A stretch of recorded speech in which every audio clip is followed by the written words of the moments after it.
Anthony? Yeah. Are you okay? Yeah. No. Cool? Yep.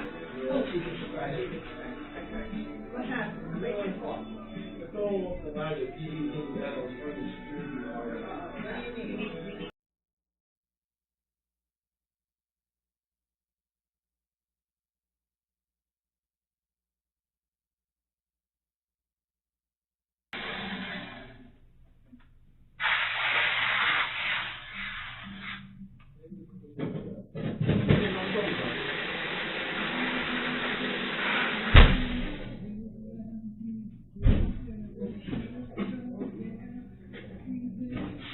It's okay, the paper's on fire. Good job.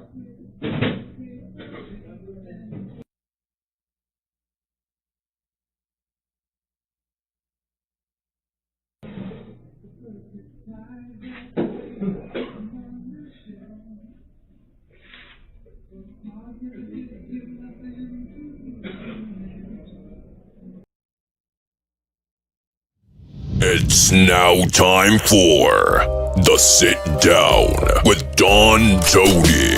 The Sit Down, where Don Tony talks one-on-one with his followers. What are you looking at? About the world of pro wrestling, pop culture, and so much more. The Sit Down with Don Tony. And now, your host, Don Tony.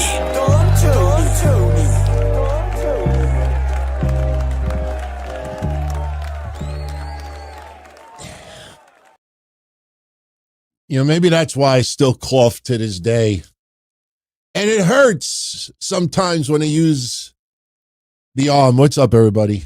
I needed a few extra seconds to get ready, so I said, let me just throw up something video-wise just to kick it off. Plus, I had to do an audio check. Any of you remember the end of last week's show? The outro was playing twice, like there was an echo. I actually had something switched on my sound card that I realized right after the show was over. So I wanted to test it out just to make sure. So how's everybody doing? It's Sunday night. May the 4th be with you. Not the Schwartz, but the 4th. It's May 4th, 2025. Welcome to this edition of The Sit Down. Can't believe it's already almost a month. It's almost a month, man. Little tribute to Kev. Something that we were working on for months leading up to now. We were working on putting our old shows back online. We were going to start on Patreon first and then slowly move it to everywhere else, because on Patreon you could just put a download link and a password and be done with it. Online, adding synopsises and bringing everything back like it was originally is a very tedious process when you have to do it episode by episode and you got thousands. So tonight, right after this show is over, we're launching the Vault. And it's going to be our entire library of everything that we've ever done. We probably only could upload like 500 to 1,000 episodes every week or two. But I know there's about 500 episodes going up tonight, like 350 of DTKC and 150 of Breakfast with Blassie. So, by the way, before we kick into this show and talk about the latest releases that, if you follow my show, we knew this was coming. It happens right around this time. If you follow the history show the last 3 weeks, we looked back on a whole bunch of releases. You look at social media, you see the reaction to it. Some people just think life is over. I'm not talking about the wrestlers. You just look at, the reaction by some people. And let me make this clear. There are quite a few people on this list that I'm really fucking annoyed about. This is welcome to the TKO owned WWE. You got to pay very close attention of what Nick Khan says. You got to pay very close attention of what Triple H says. You got to pay very close attention of what The Rock says and others. I honestly think that's one of the reasons why John Cena is retiring. I honestly think so. We'll never know truly. But you ask yourself, he's not crippled. He's not in his, 50s and 60s where his body looks like. Why would you cut off a huge part of your entire life that actually got you to the next step? Why would you close that chapter so abruptly? And I'm convinced, as soon as Vince was out of there and this was going to be a different company, that personal relationship, as far as the company to the wrestler, is no longer there. And I truthfully believe that Vince McMahon leaving and TKO buying WWE, that was when John Cena said, okay, I'm done. I'm out. He'll still be there and he'll still make appearances. And I'm sure once in a while, he'll hit a move on someone. But I'm still convinced that under TKO, that personal relationship, and you see it even with, some of the releases, what a lot of people forget is that some people that Vince McMahon released, if you think of Dakota Kai and you think of Braun Strowman and you think of DIY and you think of Kross and you think of a few others, Triple H brought back, gave them a second chance.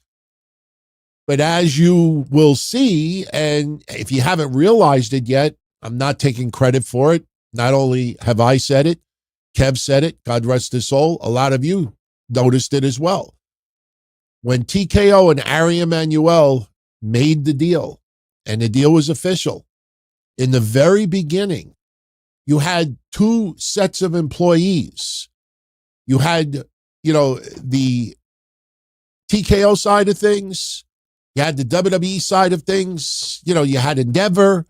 And basically, you had to streamline it. Okay, who do we keep on this side of the coin? Who do we keep on this side? And you slowly consolidate. It's like if I went in and bought another insurance office, I'm not going to immediately just throw everybody out. There's some people there that might actually be even better than some of my own employees. And in the midst of it, you have business to run. WWE never has an off season. So WWE has to continue business as usual. TKO, Endeavor has to continue business as usual. UFC has to continue business as usual. And early on, Triple H bringing back some names. Now TKO's around for a little over a year. Now you have the Netflix aspect of it. And now Ari Emanuel pretty much sees how the sausage is made and sees the books. One thing that everyday wrestling news sites don't really pay attention to is looking at UFC's revenue, looking at WWE's revenue. One thing that you will take notice, and I don't have any numbers in front of me, but one thing you will take notice almost immediately is that UFC makes a crazy fucking amount of money with a far less schedule and a far less roster. If you look at it, UFC doesn't do house shows for the most part. Yeah, they make a crazy amount of money with far less. Sure, I could make $100,000 on YouTube if I want. I'll have to podcast 12 hours a day, 7 days a week, 365 days a year, maybe show my tits a little bit.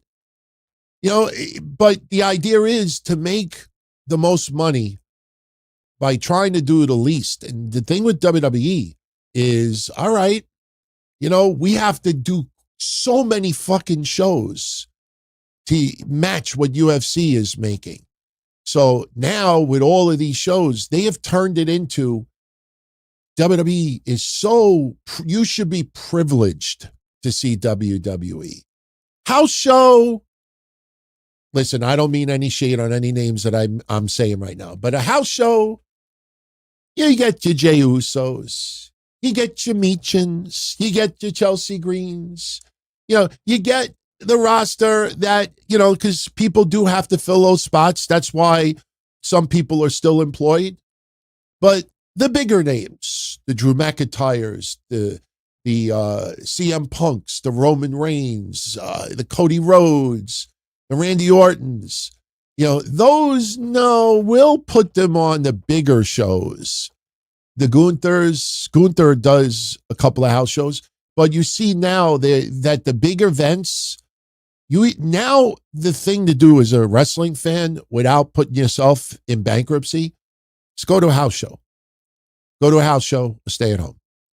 For these major, huge events, you look, Backlash, now they're doing Crown Jewel in Australia. Anybody else find it weird that the green crown is now blue? Crown Jewel, Australia. And when they go to these other countries, they make these people pay an exorbitant amount of money. Guess what? There's enough people in that country that will pay. So this is what they're doing. When I start going through the archives of the old shows, I'm going to find the episode that Kevin and I did about 7-8 years ago. And this was right at the beginning of the Saudi deal. Might have even been right before it. And we said that there's going to come a time where WWE is going to be more international than they've ever been, because that's an untapped market that they need to, absorb to keep revenue up there. You just keep raising prices. And AEW is not that much different. You look at their shirt company. You look at the shirts that they sell. You look at the autograph photos. Who the fuck is going to pay $299 for a sky blue autograph photo? But because they have such small amounts of merchandise and they want to make some money for the wrestlers there, they have to make the cost. Limited edition Adam Cole shirt. What's so limited about it? You know what's fucking ridiculous about pro wrestling tees? And I love them. They've done good to me. But let me tell you, just to expose a little bit of bullshit about AEW and their limited edition shirts. When you buy a shirt through Pro Wrestling Tees, it is printed on demand. You want a DTKC Show shirt? You want it double XL, medium? You order it on Pro Wrestling Tees. The next day or 2 days later, they print it for you right there, and they put it in an envelope. When AEW does limited edition shirts, tell me what's different. Does somebody sit there and paint it on your fabric? No, they're doing the same exact thing. They're printing it on the shirt. Why? Limited edition mean you're only selling it for 10 days? Why is it double the price? Why is it $55? Explain to me. Limited edition. Why is it a limited edition? If it sells great, why are you making it limited? It's all about hustling people. But as long as people keep paying the money, as long as enough people keep paying the money, they'll keep doing this. And, we'll get into the release in a minute. One quick question. If anybody who's live, or even if you watch this later on, I got this delivered to me. It's called the Watch Pat 1. It's a sleep apnea kit. I have to take this test this week. My doctor's a little worried that I may have sleep apnea. I'm curious if any of you have ever done this test before, because this is a test where you could take it home. I don't know if any of you ever gone to get a sleep apnea test done. Not only is that brutal, you got to sleep with like 100 wires on you. But if you toss and you turn and a wire pops off, there's always some stupid Polak that walks into your room. No, they wake you up. No, we have to reconnect you. But I was sleeping. You couldn't do it while I was sleeping. You got to keep 100 wires in your head, in your chest, your nose, your back, your pussy, and your crack, everywhere. Now at home, just a finger thing. I'm curious if anybody's ever taken that. Curious. All right. Before we kick it off, we got some questions that came in. Thank you very much, by the way, everyone, for your continued support. Just the outpouring of love that has been coming in, and I tell you, it's sad. It's sad that even I have been talking to some people that I haven't talked to in a very, very long time. And, you know, I kid a little bit. I'm like, you know, it's sad that it was these circumstances where you have to, you know, talk. But, you know, it's funny. I don't know if any of you out there have caught Kross's documentary yet that he did WrestleMania week. It is definitely a must-see on YouTube. You know, I tell you, a lot of things that he says, you know, echo through my ears and definitely echoed through Kev's ears as well. You know, this idea that the grass is greener on the other side. Fuck the other side. Seriously, honestly, listen, as far as Kev goes, I've said this and I honestly mean it. You know, all the suffering that he was going through, he's not suffering anymore. He's at peace. But even I am 100% sure. If Kev could talk to us right now and say, Kev, would you rather be where you are right now with no pain, or would you rather be on the fucking podcast right now? He'd be fucking here right now. So even though, you know, he's at peace, you know, we're all going to go someday, and it's that, fuck that, man. We're here. We're here, and we want this to be as good as possible. I love when Kross was talking about how people say the grass is greener on the other side. Fuck that. You know, I want to piss on that grass. You know, you want green grass? Go outside and mow the lawn. I agree with it, man. I agree with it.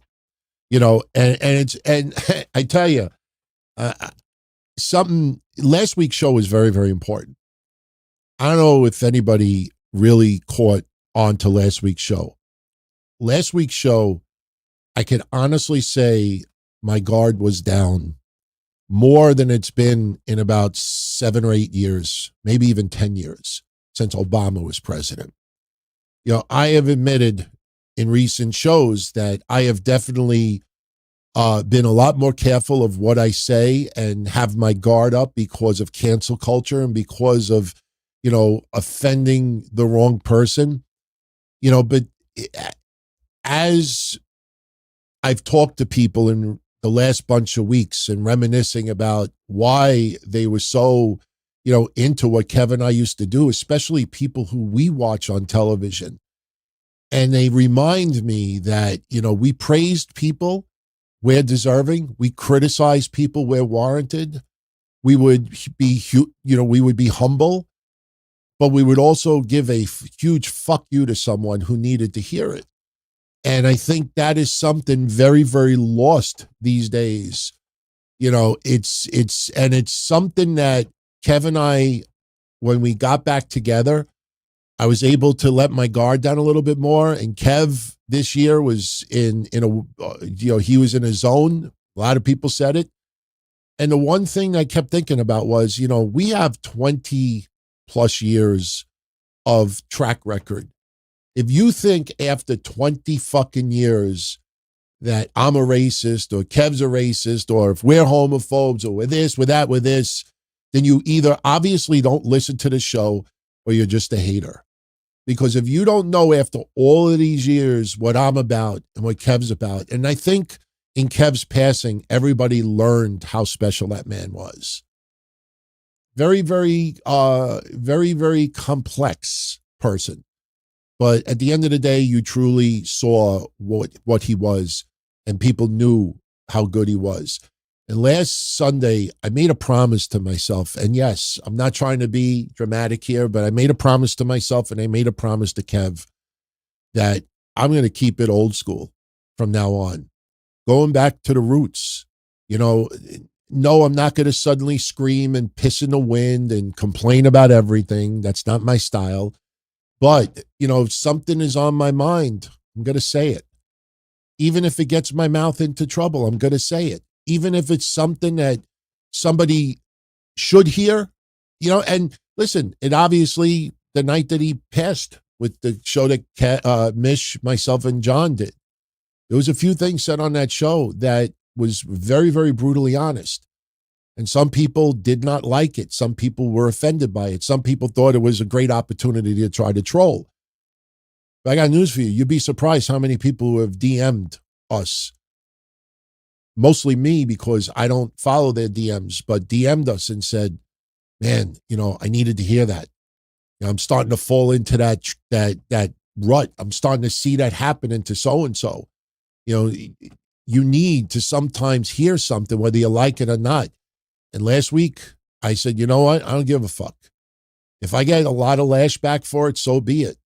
And guess what? Last week's show was one of the most downloaded shows between audio only and even on YouTube. Was one of the most popular episodes I ever did. The only thing that changed was I let my guard down. I just, whatever, fuck it. And that's how I feel going forward. Fuck it, man. I don't understand. Good friend of mine who died at 44 years old. Chiseled body, didn't take steroids, didn't smoke, didn't drink. He died of a heart attack. Some people think it's COVID controversy because why would somebody at 44 years old die just like that? You look at Kev, 56 years old, and just goes like that. And then you see other people in their 70s, 80s, and 90s who have basically totally treated their body like shit their whole lives, and they're still alive. And they're still kicking. I can't understand why the good die young sometimes. And that's why I've said this for years on these shows. I said it this year numerous times. Tomorrow's never guaranteed. Tomorrow is never guaranteed. If you want to do something, do it. Even if you fail, do it. It's better to have loved and lost than never love at all. It's better to try and fail than to never try. And honestly, you put your stuff out there. People don't like it, so be it. But at least you're honest to yourself. Authenticity, authenticity, authenticity. That is something that I have professed since 1997 when I've been having the privilege to talk to a lot of you out there. Authenticity, authenticity.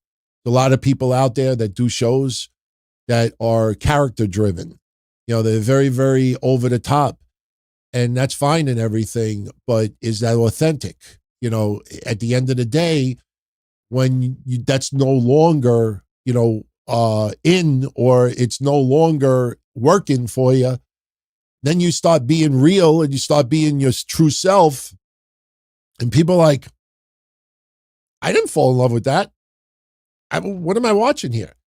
And then they think the real person is the fake person. So I never, ever want to deal with that shit, man. Never want to deal with that stuff. So I appreciate everybody who let me just get that off my chest for a few moments. All right.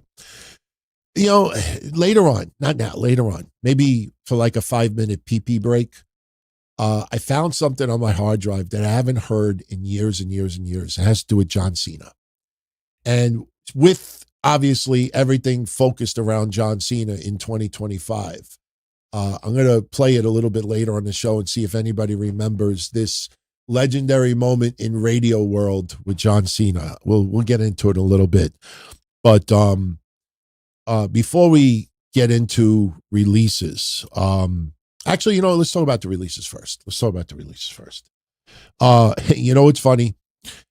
Minus the released thumbnail that you see on the left, this was actually the thumbnail for tonight's show. I made this Tuesday. 50 ways to fuck the WWE Women's Tag Team Division. I put that up Tuesday, and I was ready because I watched NXT on Tuesday. I remember when Toxic Attraction split up. Now, obviously, when Mandy Rose left, not on her own free will, she was let go. Gigi Dolan and JC Jane, they split. One of the tag teams that I don't understand why WWE never allowed them a run on the main roster. To this day, I will never understand why they didn't. It was one of the most popular tag teams in NXT. You look at the main roster, and in 2025, just look at the women's tag team match that they did to determine champions or contenders.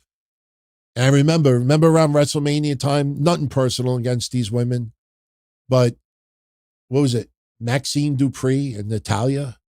Maxine Dupree and someone else. And I'm like, wait a minute. Is this, what's wrong with this picture? Why aren't they fucking putting Last Legend and Jakara Jackson? Why aren't we starting to put a little bit more in the women's tag team division? And I'm watching this closely because I've been following wrestling since 79. And, I'm not going to be clouded or misguided or swayed on social media because I root for a particular person or because somebody's got a nice fat ass or someone is just a good-hearted person. You read between all of that and you say to yourself, okay, why are they not doing this? Why are they not doing this? Why, for women's tag team wrestling, is Bianca Belair and Jade Cargill the tag team of the year? Not just men, not just women, but men. And they were not a tag team for all that long last year. Plus, they did a storyline where Jade Cargill got the shit knocked out of her. And I look at the overall women's tag team scene in 2024, and I'm like, wow, this is ridiculously shitty and light. We're in an era where you have arguably the most talented women as far as numbers go. I'm not taking away from the Medusas and the Sherry Martells and the Molly Hollies and, Trish Stratus and Lita and everybody else from that era. Gail Kim, Victoria, not taking anything away from them. But in this day and age, you look at how many women are killing it in TNA, in WWE, in NXT, in AEW, even on the indies, Japan. We have more over-the-top, amazing, talented women that we've ever had. And guess what? Sorry, Mickie James. Guess what? And she should be on that list too. Yeah, you can show off your booty. You could show off your beauty. You could show off your good looks and be a talented wrestler as well. Right? Again, I know Mickie James, for dramatic purposes, LFG, they got to sell it for TV, get a little controversial. That's the only reason why that shit was said. All right. But you look at this era and we are witnessing the best era as far as talented women when you look at overall numbers. And you can't figure out a way to take a bunch of those women and form some tag teams. Then it hit me. It hit me when Liv Morgan and Raquel Rodriguez were given back the tag titles, where they knew that Liv Morgan was going to be taking time off to do movies. And they knew that, it hit me. They have no intentions on bolstering this women's tag team division. Women's tag team wrestling is on life support. It's basically, I know this is an awful way to describe it, but it's basically being like in a prison camp in wherever country you want to call. It's like being an enemy in a prison camp. They'll give you just enough food so you don't die.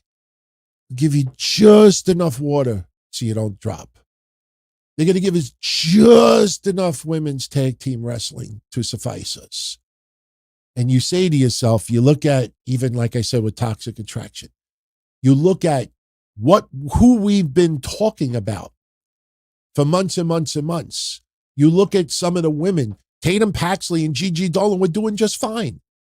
And they weren't commanding a crazy amount of money. Yes, Tatum Paxley's still in the company, but my point is, these women were not commanding an insane amount of money where they were grossly overpaying. Braun Strowman, when we get to the releases, I'll say a few things about Braun Strowman. It's nothing harsh, but I'm just going to say how I feel, whether people like it or not. But you see what's happening right now. This is the TKO WWE. Triple H is an employee. Not trying to be an asshole. I'm not trying. I still think Triple H is doing a better job than 80-year-old hornball Vince McMahon. Vince McMahon, 20 years ago, maybe I enjoyed it a hell of a lot more. But Triple H is still doing a better job than Vince, but Triple H is an employee. His power is nowhere near what everybody thinks it is. he's basically forced to push the social media influencers in the production meetings. Oh, this person from Netflix, oh, blah, blah, blah, is going to be from Netflix. He's going to be sitting front row. Make him sound like he's $1 million. Pat, pat, pat, pat, pat. Look, look, look. It's Little Weezy. Pat, pat, pat, pat. I honestly even think Michael Cole looks in the mirror in the bathroom and he's like, pat, pat, pat. You're like, they rehearsed this shit. Triple H is an employee.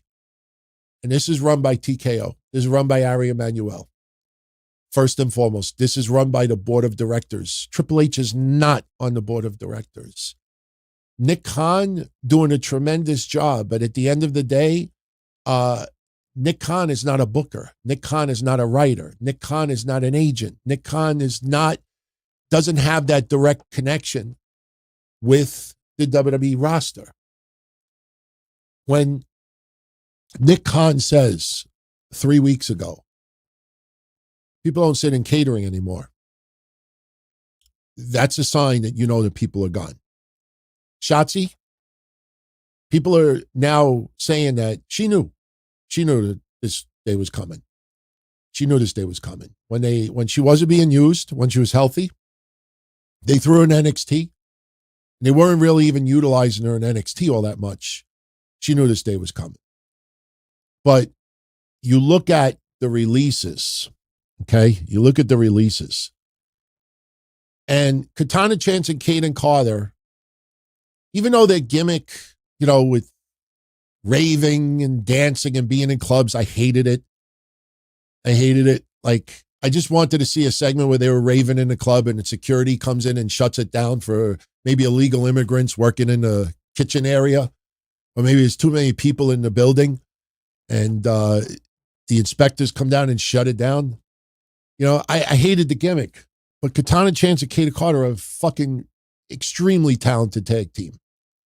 And remember, Kaden Carter dating Damian Priest, a lot of people felt that she had much more job security because of that. Say that to Ari Emanuel. One of the more talented tag teams as far as women's tag team wrestling goes, and you release both of them. Both of them. You look at Jakara Jackson. Many of us thought Jakara Jackson and Last Legend were being primed to go to the main roster and fucking killing it. Why am I seeing a freeze over here? Hang on a second, guys. Hang on a second. I'm seeing a little freeze with my stream. I apologize. Just give me 1 second. I don't know why, but I'm seeing a little bit of a freeze over here. Just give me 1 second. I'm sure you could probably all still see me. You can't see me. Yeah, we're good, right? Yeah, we're good. Okay. We're good. I had to just reload something here. I'm sorry. But you look at Jakara Jackson and Last Legend. I mean, Kevin and I were convinced that they would be in prime for the main roster. Align with Naomi. And you could see they go after Bianca and Jade or wherever it is. And not even a shot. Yeah, they got a couple of cameos on the main roster. But they just decided, no, let's kill that too. You look at the women that were released. Look at the women that were released. Almost all of them are tag team wrestling. And the funny thing is, on Tuesday, we were just going to talk about Last Legend and Jakara Jackson. You have Gigi Dolan and Tatum Paxley, which is no longer a tag team. You got Katana Chance and Kaden Carter, which is no longer a tag team. You got Jakara Jackson and Last Legend, who are no longer a tag team. Dakota Kai can no longer team up with a member of Damage Control. Shayna Baszler and Zoe Stark are no longer a tag team. Shotzi, I don't know what they were going to do there. Danny Palmer, nothing against Danny Palmer. She looked inspirational. Like, she just had that really bright look. She reminds me of who's the one I got? Tegan Knox. She reminds me of Tegan Knox, that bright face, that smile. Someone that you look at her and you see like butterflies and, lambs and happiness and sunshine. Yeah, and unfortunately, it's not enough in this day and age. And she's let go, and she's already said in 24 hours that she's done with wrestling. She's done. She's done. She didn't have a wrestling background. She gave it a shot, and she didn't get the bug bit. That could be a part of the reason why she was let go. Maybe they kind of felt like she wasn't bit by the bug, and they were just like, nah, we're done. But I saw her super chat come in earlier, and somebody had asked, like, who surprises me the most on this list? Let me see if I could pull it up. Who surprises him the most on this list? How come I can't see it? Oh, wait. Oh, wow. Oh, okay. I see what happened. Somebody sent the whole rapid fire thing, which we'll get into his in a little bit. I saw like 9 super chats, then I realized all rapid fires. So, Tommy D asks, which of the releases surprised me the most? Which one surprises me the least? Who do I think will make the biggest splash outside of WWE? Now, from just looking at this list quickly, the one who surprises me the most is Cora Jade. Because Cora Jade, if you look at her in the ring, she's good. Is she amazing? No. But she doesn't need to be amazing. She's got the look. She's got the swagger. She's got the decent promo ability.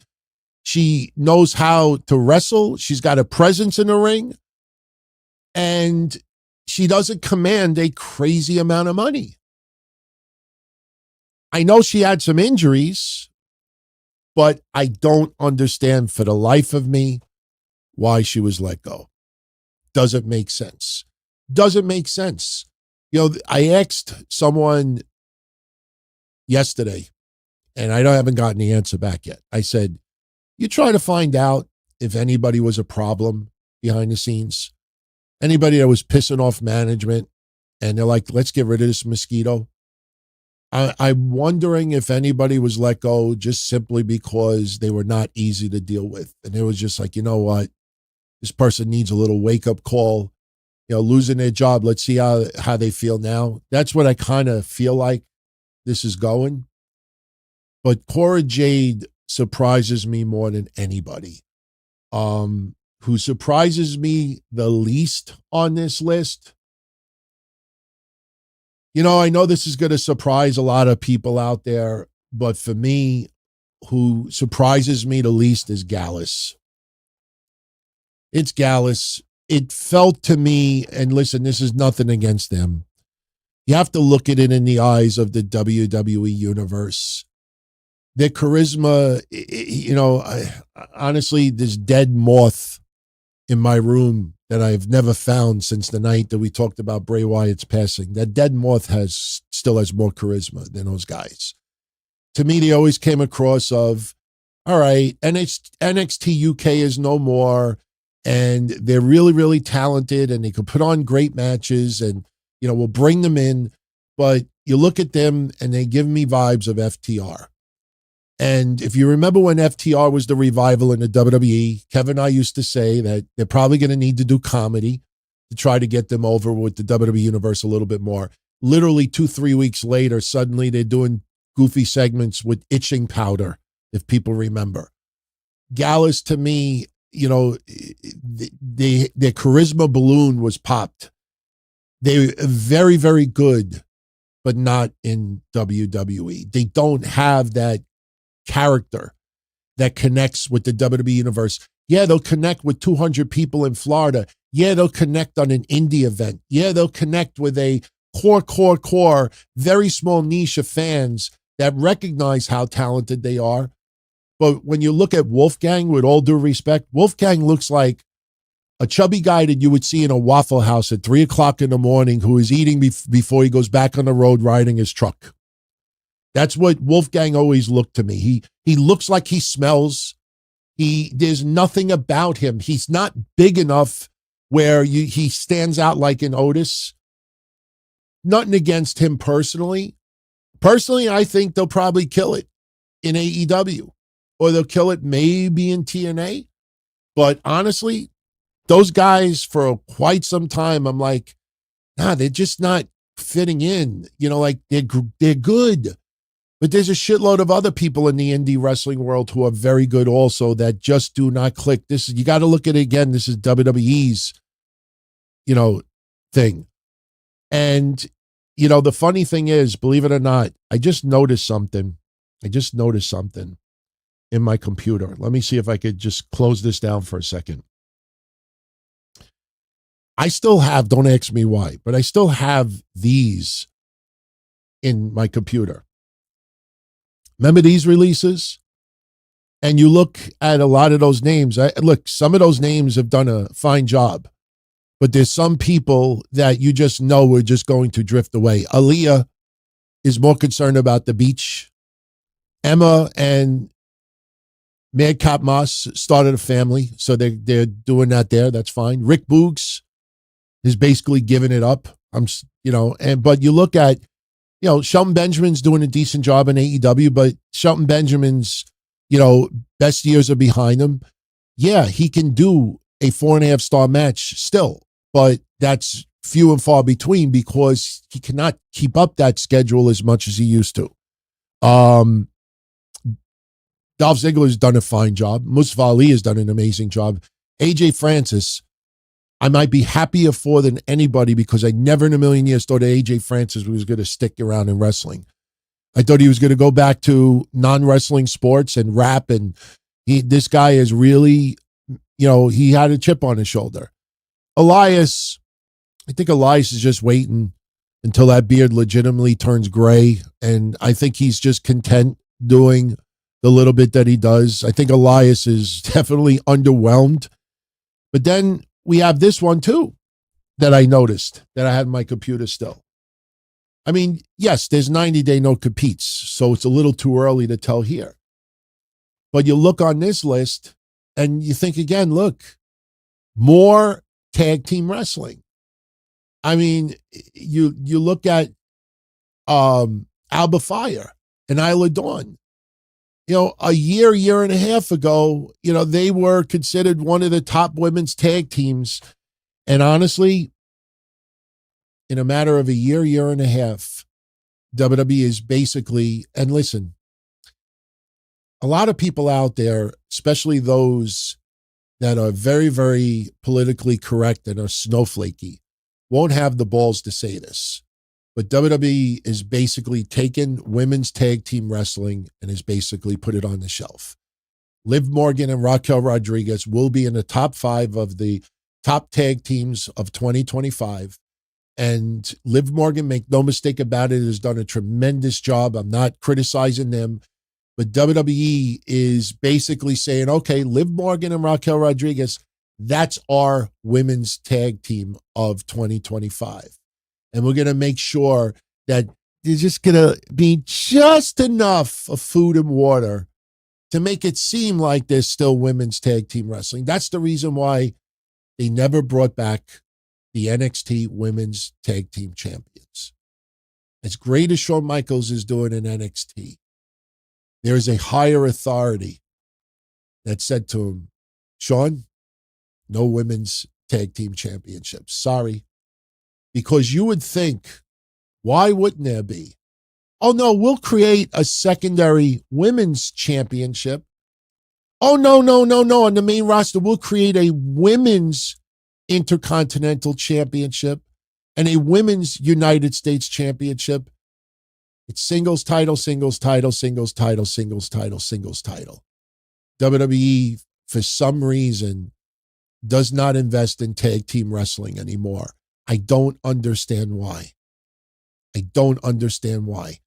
You have the Usos, the New Day, who are arguably two of the top tag teams in the last 20, 30 years. You look at the history of tag team wrestling. You know what's fucking amazing about it? When we look back at the greatest tag teams of all time, you ever notice that we are 20 years later and we're still using the same names. 20 years from now, you're still going to use the same names. The Road Warriors. They're just not interested in creating the next top legends, top tag teams. And WWE, especially with the women's side of things, I don't understand it. But again, this is all on TKO. This is what we have now. And make no mistake about it, TKO understands WWE is still hot. They're breaking records.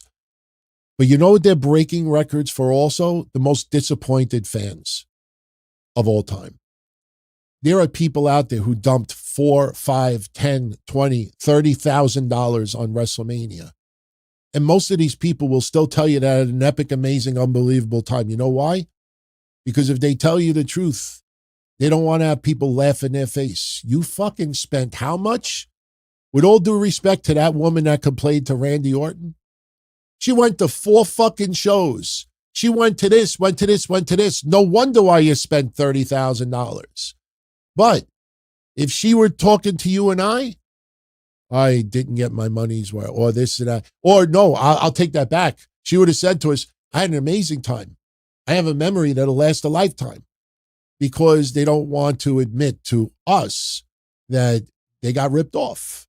But they'll tell a wrestler, because maybe I'll get a little bit of consolation that a wrestler will maybe take a picture with me. Or, hey, I spent $30,000. Randy, can I get a picture?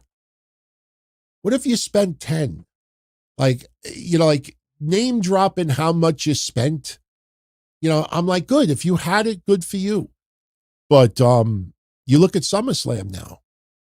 The Royal Rumble is going to be 2 nights before you know it. As long as there is an entire universe, no pun intended, that WWE could go to. They could go to Ublabistan. And if there's a WWE audience that never had live wrestling before, they'll go down there and it'll be 900,000 quadruples to go to the event. Guess what? There'll be people that'll spend it. There'll be people that'll spend it. So just to quickly go over a few things here. As far as running down this list, I already talked about Gallus.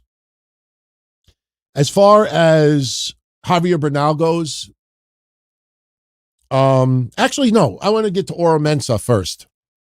Oro Mensah, he's been in this for a lot longer than I think people realize. Oro Mensah, I'm a little concerned about. I think he will show up probably in AEW, but I think the idea of putting him in a group to create something like Metaphor, I think that's done. I honestly think Oro Mensah realizes that, the Metaphor was his best shot at making it as far as pro wrestling goes. It's nothing against him. But when you look at that face and you look at that body and you look at his in-ring style, you tell me what makes him stand out amongst others that, okay, that person will become a star somewhere else. I just don't see it happening. And I'm just being honest about that. Braun Strowman now has been let go more than once. Braun Strowman is either going to go to TNA. I don't know if he goes to AEW. Because, as I said yesterday, AEW does not know how to utilize the big men there. And they don't have a big men's division. So you don't want him just mingling with Wardlow and Hobbs and Brian Cage. Normally, I would say be a big fish in a small pond. But if he goes to AEW, if AEW dares sign Braun Strowman, he is going to be a special attraction there. He's going to be a special attraction. His days of working full-time are past him.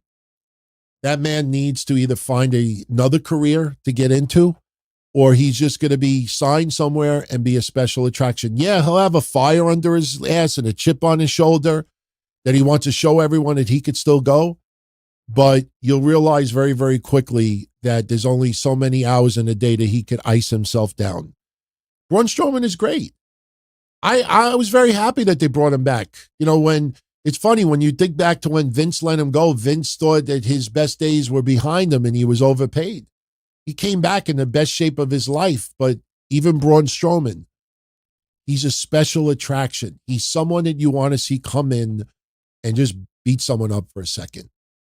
You know, back in the middle 90s, ECW had 911, who was not good at all in the ring. But his job was to just show up, choke slam people, and that's it. He went to WCW and they tried to actually make him have matches, and people were like, woof, what the fuck did we sign here? Braun Strowman is not 911 bad, but Braun Strowman, you bring him in with the idea that he's the policeman. He's the judge, jury, and executioner. Let him just beat the fuck out of a few people. Let him be a bodyguard for someone, and that's it. Javier Bernal and Eddie Thorpe, I feel the same way about both. They're still, especially Javier Bernal, still very, very young.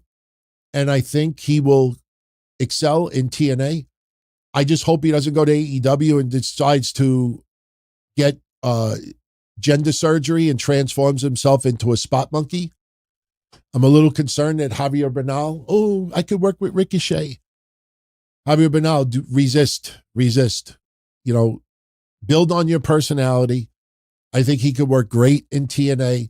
I think they actually will utilize him a lot better. If he goes to AEW, because of all the spot monkeys there that are allowed to do whatever they want, you know, you could have a very, very difficult time trying to match those people. So Eddie Thorpe, with all due respect, my friends, Eddie Thorpe. When they started pushing Eddie Thorpe, I literally was like this.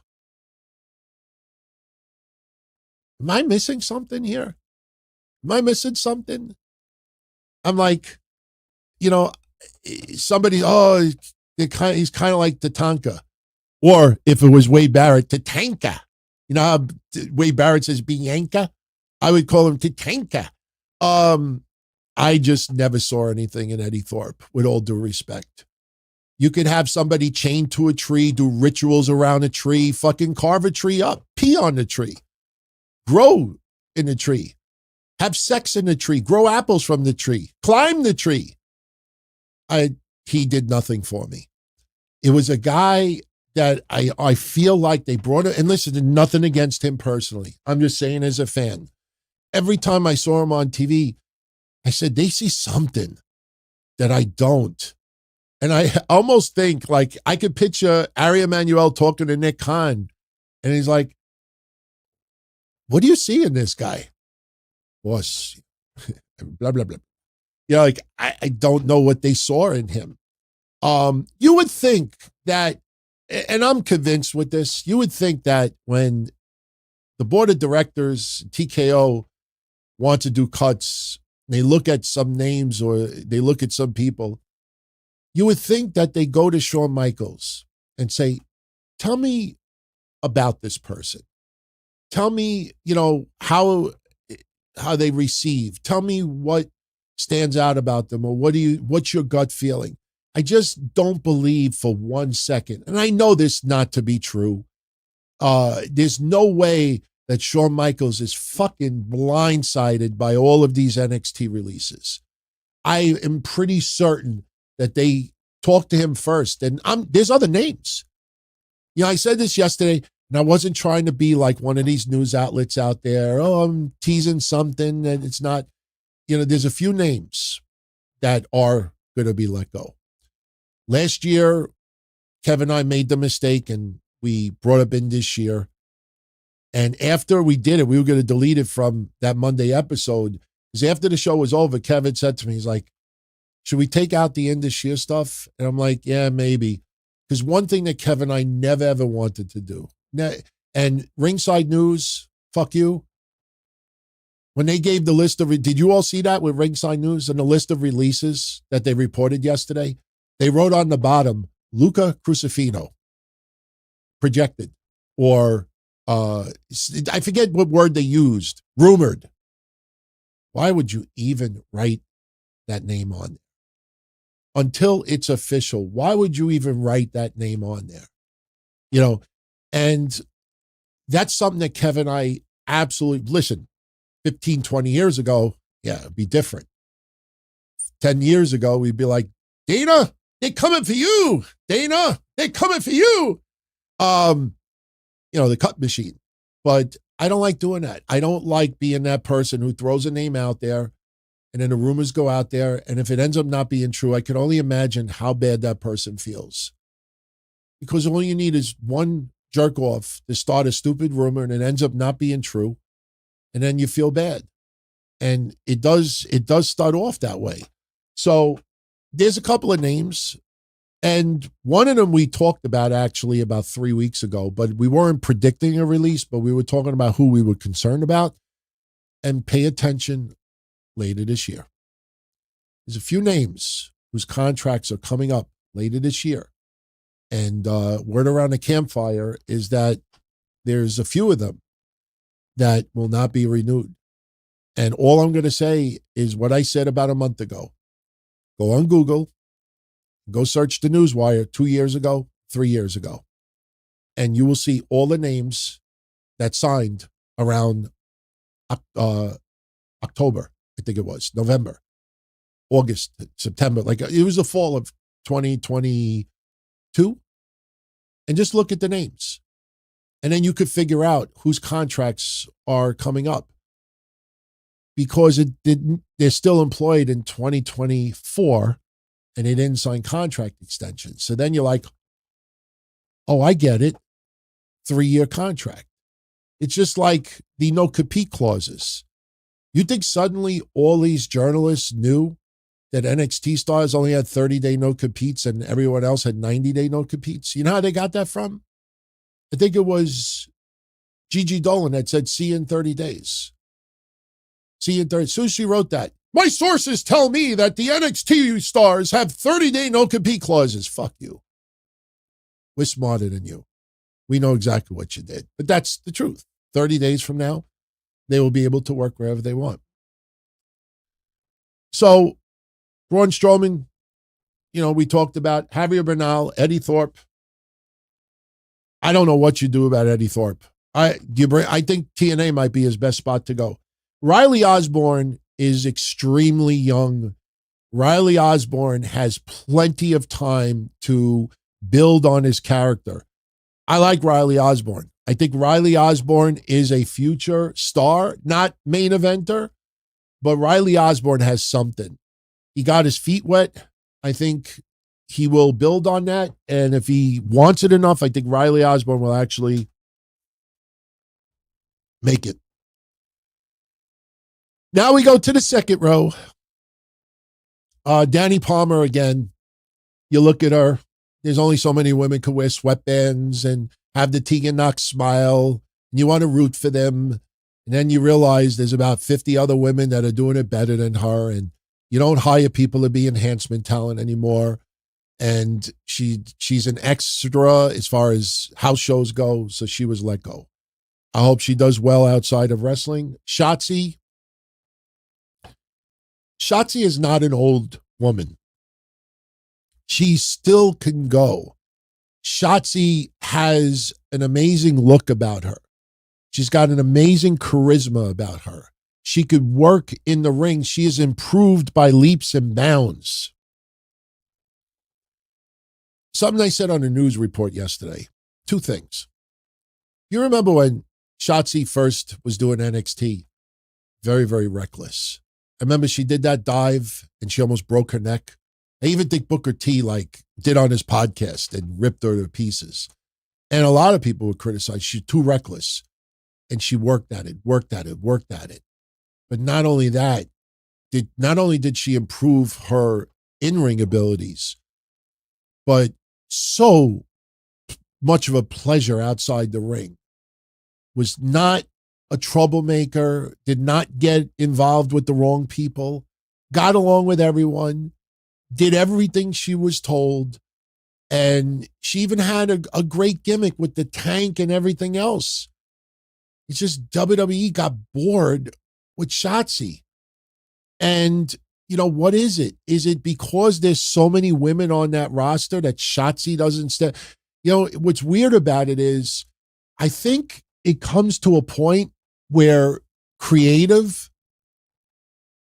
I know this is going to sound really weird, but I have a feeling some of you will agree with what I'm going to say. It's almost like a relationship. You date someone, you marry them, whatever it is, first couple of years, is still amazing, new, and, there's always something good, and you have your little bumps in the road, but then after when it's like 5 years, 10 years, you kind of lose it. It kind of gets boring. You kind of lose that, that specialness about it. You lose that fire. And it almost feels like with WWE creative, and I honestly think that could apply for Shawn Michaels as well. Not so much because Shawn Michaels, let's say, be honest, he probably does the best job of anybody. But it sure feels that WWE creative gets in that lull, that it's like, okay, like Shotzi, you look at her just by her look and her resume and her ability, and she could still go. It just feels like these writers get soft dick. It's like, all right, I'm not in the mood tonight. I'm not in the mood. I'm tired. I got to get up early tomorrow. Like they get this like softness about them that they're just not interested anymore. Like maybe Ari Emanuel's got to give him creative Viagra. All right, she's done everything. All right, you've used her, the tank. But there's a lot of little kids out there that still like the tank. Why isn't she coming out with the tank anymore? Why can't she do this? Why does it take that long? I mean, Travis Scott, the tank could have rode back and forth, gone to McDonald's and come back to the arena, and Travis Scott would be walking down to the ring still. It's like they get this writer's laziness with people. And Shotzi, I don't get it. I don't get it. She still could go. She's had some personal issues, but it's baffling. It's baffling that they can't figure out what to do with her. But there's something I will say towards the very end about the women in general. Shayna Baszler, I make it no secret. Shayna Baszler is one of the women that I liked. She was in my top 10 as far as women currently in the WWE. I think she's still great, but the problem is, her just choking out people is just not in anymore because there's nobody for her to choke out. They don't have a plethora of enhancement talent anymore. There's only so many times you could choke out Maxine Dupree. They don't have the people like they used to. Zoe Stark, I don't want to say too much about that, but remember she took the shots at Liv Morgan recently. Boy, did they feel forced. They feel out of nowhere. And you know what it felt like? It felt like a quarterback in the fourth quarter who was on the 10-yard line, and it's 4th down and 50. And it's only 5 seconds left on the clock. And the quarterback just fucking throws it. Thinks he's going to do a Doug Flutie. Fucking just wings it and hopes that somebody catches it down the field. That's what it felt like about Zoe Stark. Another tag team just up in smoke. Shayna Baszler, I could see showing up in AEW. The problem is you're going to treat her like a Serena Deeb. She's going to come in and she's going to choke out Harley Cameron, and he's going to choke out fake Pusho the third. She's going to, kind of do the Marina Shafir. And then the next thing you know, 8 months go by and you're like, what are they really doing with her? So if I'm Shayna Baszler at this stage of the game, she loves gaming. She loves socializing online. She still loves wrestling. Go to AEW. Be a medium-sized fish in a small pond. Make your money. Do the least for the most money. And just finish your career up that way. That's my honest take about it. She doesn't need to go to TNA and tear it up. She's getting up there in age. She doesn't need to go to Japan, even though Japan might be an option for her. If I'm Shayna Baszler, go to AEW, do the least possible, and make the most money. That's what I would do. Gigi Dolan. My fear about Gigi Dolan is this. This is my fear about Gigi Dolan. She's going to go back to the garbage shit. She's going to use tampons, stick lollipops up people's asses. She's going to do a lot of the shit on the indies, and I honestly think if I'm Priscilla Kelly, go to TNA. She wants to do GCW. She wants to do FE. She wants to do stuff like that. Fine. But don't go back to the California bullshit from 10 years ago, 7 years ago, 6 years ago, whatever it was. Don't go back to that. She definitely has built a nice little career for herself. I don't know what happens with her as far as AEW. I don't think the Darby Allin factor really is a big deal. But Priscilla Kelly, Gigi Dolan, I don't understand why she never got to the main roster. I don't understand why they never did anything with her, JC Jane, on that main roster. You just look at certain tag teams and you say, perfect for the main roster. They had the look, they had the charisma, they had the entrance, they had the in-ring ability, and they also had the cohesiveness. That's why Last Legend and Jakara Jackson, I put them in the exact same position. Jakara Jackson by herself is not spectacular, to say the least. You actually look at her singles work, there's a lot that needs to be improved. But Last Legend and Jakara Jackson as a team, they helped each other. They enhanced each other. Now you know what I'm fearing? What I'm fearing is she shows up and she starts feuding with Jade Cargill. And that's fine and everything. But then what? She's suddenly going to leapfrog about 10 women on that main roster?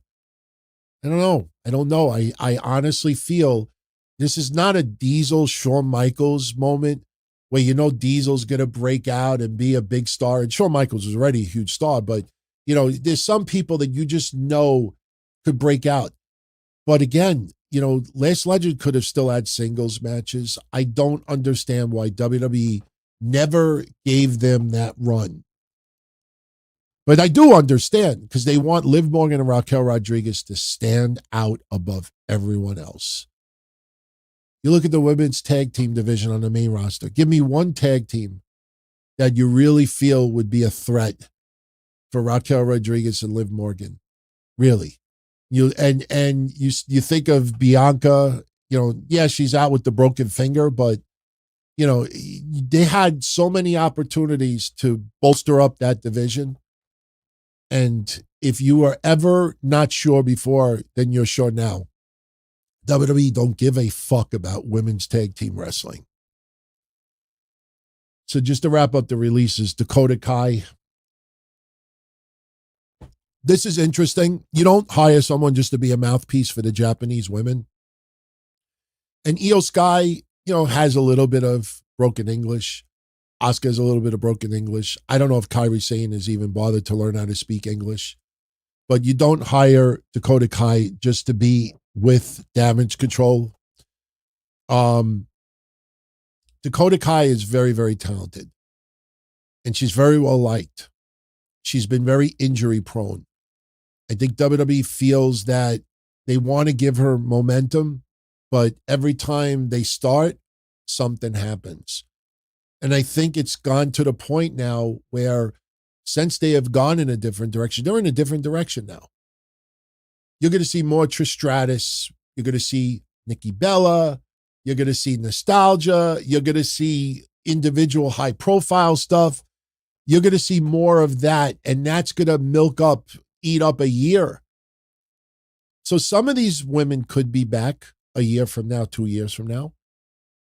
They're not gone forever unless they keep talking dumb shit, making wild accusations. I'm very surprised that Dakota Kai was let go at this point, but I'm not surprised because where was she going to go? Is she a threat? for the women's championship right now? No. They gave her a couple of opportunities, and, forget the speed title.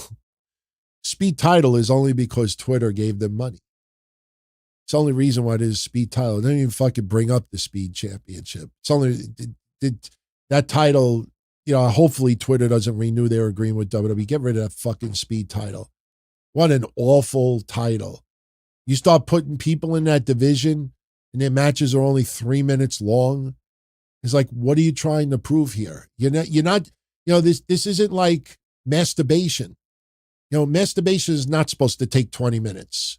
It's supposed to be 2 minutes and done. Wrestling is not supposed, unless you're Goldberg or you're Wardlow or you're somebody that's supposed to have squash matches that it should only take 45 seconds and done. Why are we doing this speed stuff? It's an awful championship. It's an awful concept. Plus, why limit a match to 3 minutes? It's not like Twitter videos have to be 3 minutes or less. I could see if there was I could see if this was 20 years ago in the era of, 56K, or, you kind of had to keep files as small as possible. But man, what an awful fucking title, man. What an awful fucking title. I don't care if El Grande Americano, El Puerto Riqueño, El Schmucko Polaco wins it. The fucking bullshit title. Cora Jade, as I said before, Cora Jade surprises me the most. Talk about a name that you go to the main roster and fans already know who she is. And she could go. What's the matter? Roxanne Perez has to be the only really small girl next to Ivy Nile. Like, I don't understand why Cora Jade, I thought Cora Jade was ready for the main roster for quite some time. She had a couple of knee injuries, but she's healthy now and she could go. She did great in TNA. I think Cora Jade ends up in TNA. I don't want to see her in AEW.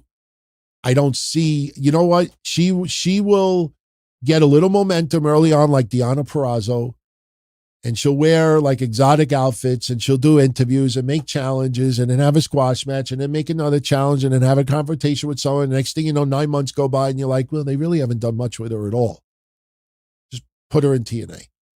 And guess what? Some of these women, if they go to TNA, will end up on an NXT show again.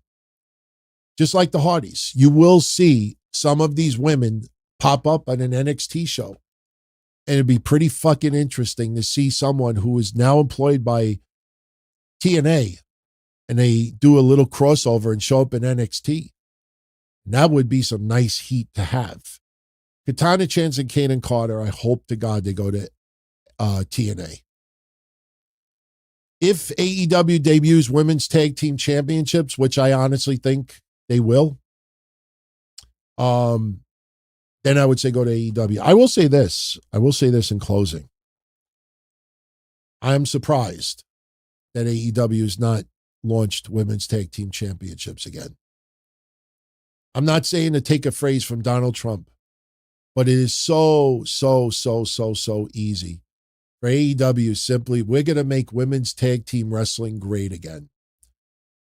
I mean, you talk about an opportunity for forget this all-star match, spectacular playoff match, playoff palooza. I think you really want to create a little niche that you don't have right now that actually I think AEW fans would get behind and I think could be a big plus for your company.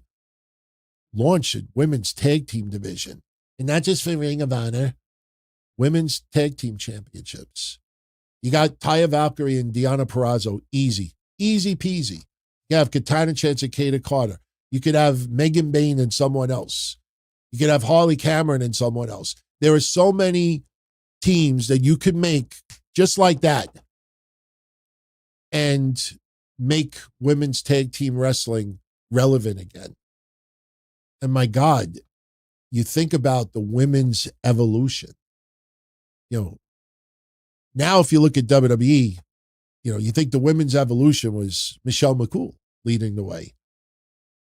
That is something that AEW can really capitalize on. Listen, I'm going to say something that's going to offend a lot of people out there, and I'm sorry.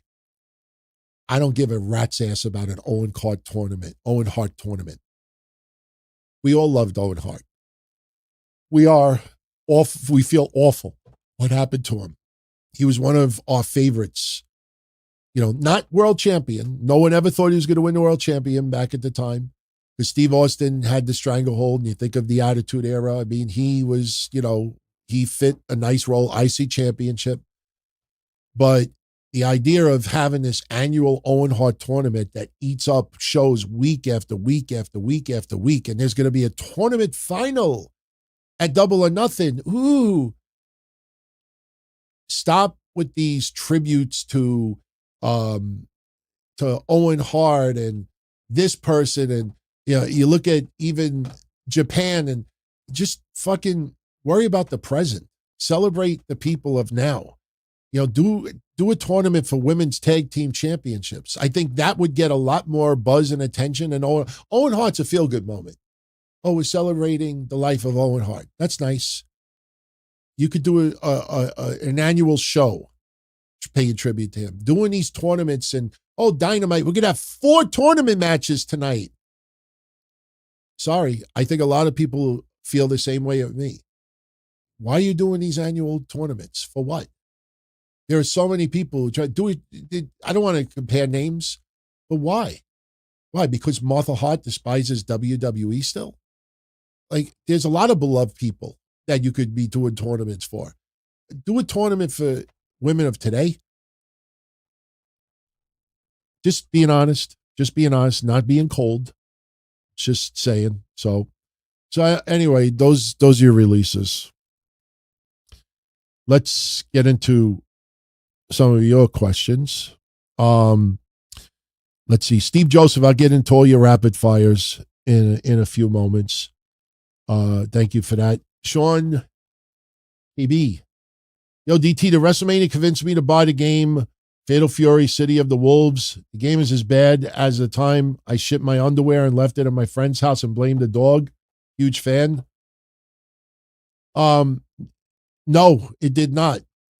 In fact, I will admit I did have a Minute Maid juice last week. I bought it for my wife, and I was craving, and all my soda was warm. It was the only thing in the fridge, so I popped it and drank it. It was funny the next day. Where's my Minute Maid? It's like I fell on the floor. Most of the things that WWE was advertising I had no interest in. Fatal Fury. They're doing all these games now where WWE are playable characters. And I didn't ship my underwear. I had to poop, and I couldn't make it home. So I found my friend's uncle's house was close by, and everybody was asleep, and I decided to leave a little surprise. Keep in mind, I was 17 years old at the time. Actually, I was 16 because I wasn't driving yet. I was 16 years old. So, but thank you for that. Actually, no, Bob the Builder is the one who sent me those rapid fires. We'll get into Bob's in a few moments. Tyrese, he feels WWE needs more main roster releases. I don't want to wait years for guys like LA Knight and Drew McIntyre to become world champion. Well, first of all, Drew McIntyre's already been world champion. Drew McIntyre will get the world championship back down the line. Don't know exactly when. LA Knight, I don't see becoming a world champion. Not everybody is destined to be world champion. I think Sami Zayn will become world champion down the line. I think it will happen sooner than people think. But stop waiting for certain people to become champion. I'd rather see somebody utilized the right way on television than being world champion. Drew McIntyre, I truly believe, will once again. And I don't think anybody would complain. But LA Knight, I'm not convinced will be world champion. I think LA Knight, I don't listen. Some people ask me, do I think Logan Paul will be world champion one day? I think he will. I think that buzz. I think Logan Paul walking around everywhere with the fucking title in hand, as long as he doesn't go to that forest in Japan or wherever it was with the belt. I could picture that jerk off doing it too. Yeah, I think he will be world champion one day. I kind of treat LA Knight similar. Like LA Knight has that big following on social media and, fans. But at the end of the day, it's nowhere near in comparison towards some others out there. But LA Knight, I'm not convinced will ever become world champion. So if you enjoy LA Knight, enjoy what he's doing, and that's it. Stop sitting there waiting to think that somebody's going to be world champion. Let me tell you something. I was going to say this before, and I'll say it right now. Get used to shit being drawn out a hell of a lot longer than you think. And WWE will keep going back to the same things over and over and over and over and over again. You want some good examples? When I did the history show this week, we were recapping Backlash Puerto Rico. And what was one of the matches on Backlash Puerto Rico? Bianca versus Io Sky. And I was like, you motherfuckers are still having these two fight each other a year later. And then you look at Rhea Ripley and Liv Morgan and how long they dragged that shit out. They kept going back to it. And they kept going back to it. And they kept going back to it. And you look at some of the recent storylines and you see not everybody could be Drew McIntyre and CM Punk where they feud for 9 months and everybody loves it. But WWE is taking feuds and is just dragging this shit out. You look at Drew McIntyre and Damian Priest. That ended up being a great match at WrestleMania. But I think most people were like, I didn't ask for this match. I didn't want this match. And now, now they're still fighting each other, but it's a fatal four-way. And you see the next thing you know, we're 4 or 5 months apart. And the same fucking people are going at it with each other. I still can't believe that they're having Chad Gable bump into Otis in the back. They did it last week. Chad Gable bumps into Otis, and I'm like, wait a minute. This was fucking Wyatt 6 a year ago, where Chad was being a dick to Otis, and then the Wyatt 6 showed up and put did the nasty to him, to his head. Like, they're milking stuff, and they're realizing there's some people, they're figuring out for the next 9 months who's going to be profiled on TV, who's going to have the big spots, and everyone else is going to be on the back burner. And this is why you're not going to see a tremendous amount. You're not going to see a tremendous. Look at Trick Williams. I know some people are on the fence still with Trick Williams, but you thought Trick Williams would probably get to the main roster by now. And what do? They have him show up on TNA. What does that tell me? WWE already has most of the slots filled on the main roster going into the summertime. And you think Roxanne Perez is going to change? Think of the women's division. They have Julia and Stephanie Vicaire showing up on Raw, which I'm happy with. But there's a whole bunch, we said it last Monday, there's a whole bunch of other women that you're not utilizing right now. And now they're gone. And little by little, they're starting to have people work multiple brands. It's almost like, remember when there was no roster split? You would have wrestlers on Raw and wrestlers on SmackDown. No big deal, right? Now it's almost like there's no roster split when it comes to NXT and Raw and SmackDown. What I mean by that is, yeah, you'll see some NXT stars pop up on Raw. Just pretend NXT is SmackDown from back in the day. You have a wrestler wrestle on Raw and they wrestle on SmackDown. Wasn't anything strange about it. But now when you're doing that, you're having people cross over from NXT to Raw or NXT to SmackDown. Guess what? A lot of other people are about to lose their jobs because of it. And that's what's happening. They have some people in NXT, oh, okay, let's have this person work here. Let's have this person show up on Raw. Let's have this person work a house show. Let's have this person go to TNA. Let's have this person do this. And by having them work more than one time a week, Oh, we don't need so-and-so anymore. Oh, we don't need so-and-so anymore. We don't have time. Look, SmackDown's going back to 2 hours soon. We talked about that last year. SmackDown getting 3 hours for a period of time was part of the arrangement when USA Network had Raw for a short period of time before it went to Netflix. This was part of the deal. You go back to 2 hours for SmackDown, and you keep Raw at 2 hours and 20 and 2 hours and 30 minutes, that's 4.5 hours of programming instead of 6 hours of programming. That's 25% less time. What do you do with all those extra wrestlers? You look at those releases, very, very few with a main roster. Very few. 4 with a main roster.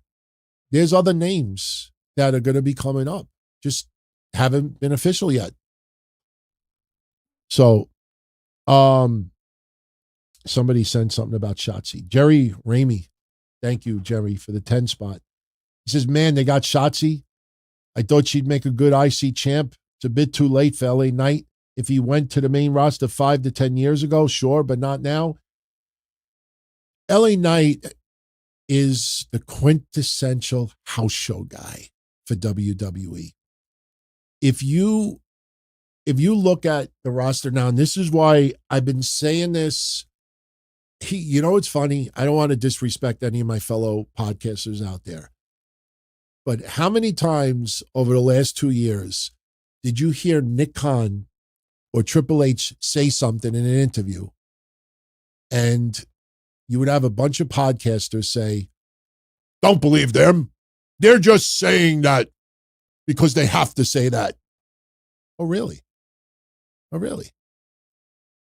Pay very close attention of what they're saying, because this is not your Vince McMahon run WWE anymore. This is TKO treating WWE how they would love to treat UFC, but they can't treat it that way because UFC is not scripted. You cannot build a lot of storylines the way you want in UFC, because if you build someone a certain way and then they get their fucking ass kicked, you get kind of like, I don't know, Brawl for It All vibes with a certain gun. Remember he knocked out, what do you know, Stock to Death Steve Williams. UFC don't want a Doc to Death Steve Williams moment. So you look at what Triple H says, Nick Khan says, you pay very fucking close attention. I think it's this week. I think it's this week or next week that Triple H is supposed to attend a conference with Nick Khan. Pay very, very close attention of what they say, because they mean what they say. They ain't lying. When they say no one's sitting at catering anymore, we're not keeping people sitting in catering, it's not that the wrestlers want to be sitting in catering. But when you get to that moment where creative just has limp dick and they just feel, I just don't have that energy anymore to figure out something really, really good for this person, and you're forced in catering, you look around like, holy shit, I'm in catering. Yeah, you better start preparing yourself. What I do want to say also, as far as Shotzi and everyone else, I saw the IWC reaction to it. Everybody wants to give their opinion, and that's fine. Every single person that signs with WWE knows that one day this day could come. They don't know exactly when. It's kind of like death. One day it's going to come. You don't know exactly when. And sometimes you feel like you have a job for life. Sometimes you feel that you are underappreciated and underutilized. Sometimes they didn't know what to do with you. And that's sad. It's definitely sad, and it's frustrating. But here is where you weed out who the professionals are and who are people that, I don't want to say are just unprofessional, or for those that will just stroke the emotions of people. I'll give you some examples. You look at Eddie Thorpe. You know what I said earlier about Eddie Thorpe. Are they seeing this guy? You know what he said on Twitter? He thanked WWE. Hopefully, we'll see him again. Then you see people out there that will tease that they're going to let out a blockbuster. They're going to vent. They're going to talk soon. Shut the fuck up. Show that you're a professional. Sometimes you got to bite your tongue. You might get some social media love for it, and you might get some social media support over it. But unless you're coming to their town for an indie event, they ain't putting no money in your pocket. You see somebody like Ricochet? Ricochet is very, very smart. He knows that his boss despises WWE. So whenever Ricochet goes online, he trolls because he's a heel, but he'll always say something bad about WWE. And WWE isn't stupid. They know that, hey, he's doing his thing. He's making his money. He's pushing that aspect about himself, but he's not getting personal. Not personal, taking pot shots personally at anybody in WWE. It's like when Tony Khan said that WWE is the Harvey Weinstein of wrestling. I'm still dying to know what WWE looks like. Like, WWE is not a person. It's a company. Are they if they're the Harvey Weinstein of wrestling, tell me who within WWE has a casting couch, and please do not say Vince McMahon, because Vince McMahon was already out of the company when Tony Khan made that remark. You got to read between the lines when people will name drop a company and address it as if that company is an actual human being, a physical being. Then you realize they're just doing it to go along with whatever they're doing at the moment. But some of these wrestlers scorned, upset.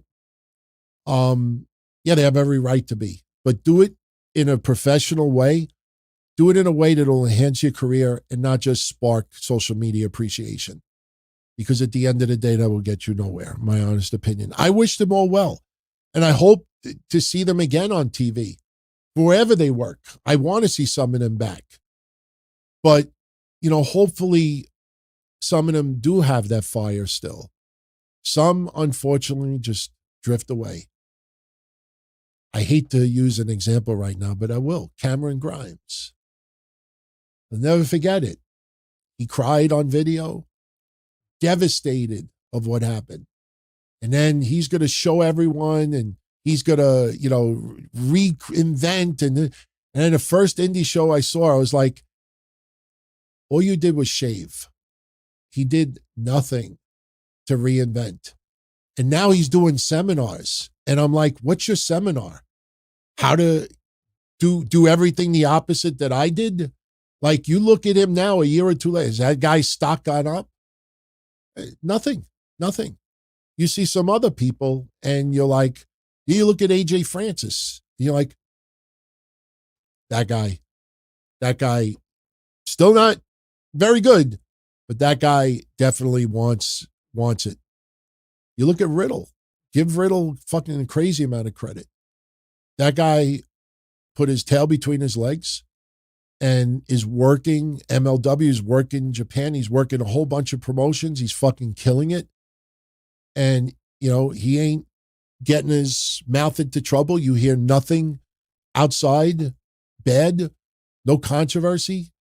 And that's a guy that, still wants it.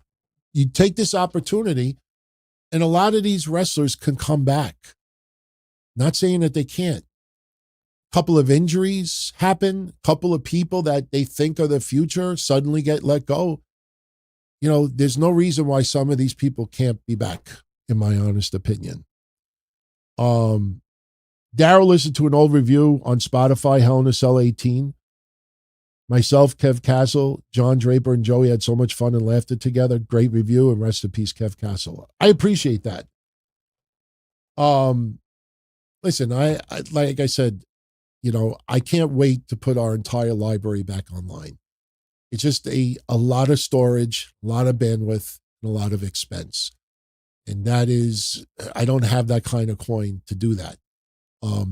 Should it have gone offline back in the day? Probably not.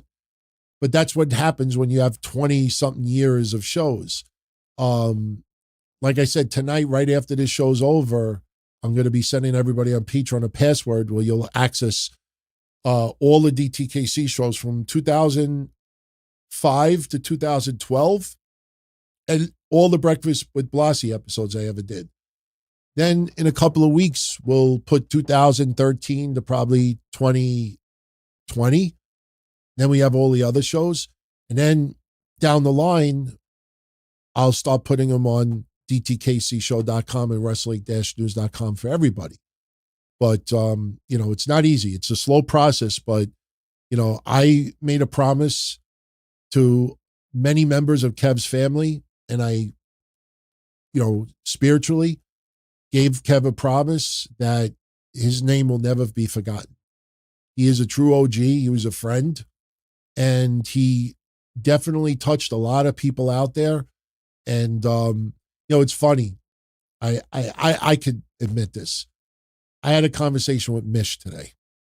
And we were talking about old shows. I'm sure you won't get mad I said this, but we were talking about putting up old shows again. And we were discussing a few trolls out there and a few assholes out there who said, oh, you're bringing the shows back because you're going to make money off of Kev. And I told Mish today, I said, Mish, I said, those people, fuck them. Because they don't realize how much money we have to now spend a month to bring back old shows and put them on a server. I said, even like the T-shirts, it was like we sold a couple of T-shirts after Kev passed away. And I had some real asshole like, oh, I'm sure you appreciated the money you made off the shirts. And Pro Wrestling Tees sent me the check the other day, and it was for $58. Oh, yeah. I really enjoyed that $58. Like, it's, again, people like that, go fuck yourselves, go die. Seriously, you're the ones that should be 6 feet under, not him. Go fuck yourself. Because that man's voice will not be silenced, and neither will mine, and neither will Mish. And the only thing I'm worried about is what happens when I go? Who do I leave the shows to? Who out there that is tuning in right now is going to carry on the DTKC legacy? My wife ain't doing it. I joked with my wife earlier. I'm like, honey, if I drop dead, I said, are you going to keep the shows on the servers? She's like, what servers? She don't know what Patreon is. What happens when I go? Where do the shows go? They're not going to be online forever. So I even told Mish today, I said, Mish, I'll leave you all the shows.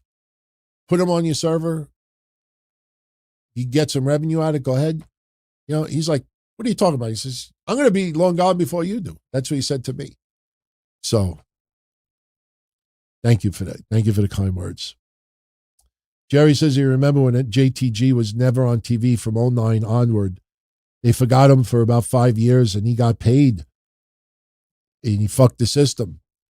JTG was a guy that you would have thought would have gone farther outside of wrestling. Listen, Shad's passing obviously hurt, more ways than one. I truly believe Crime Time would have been back if Shad had not passed away.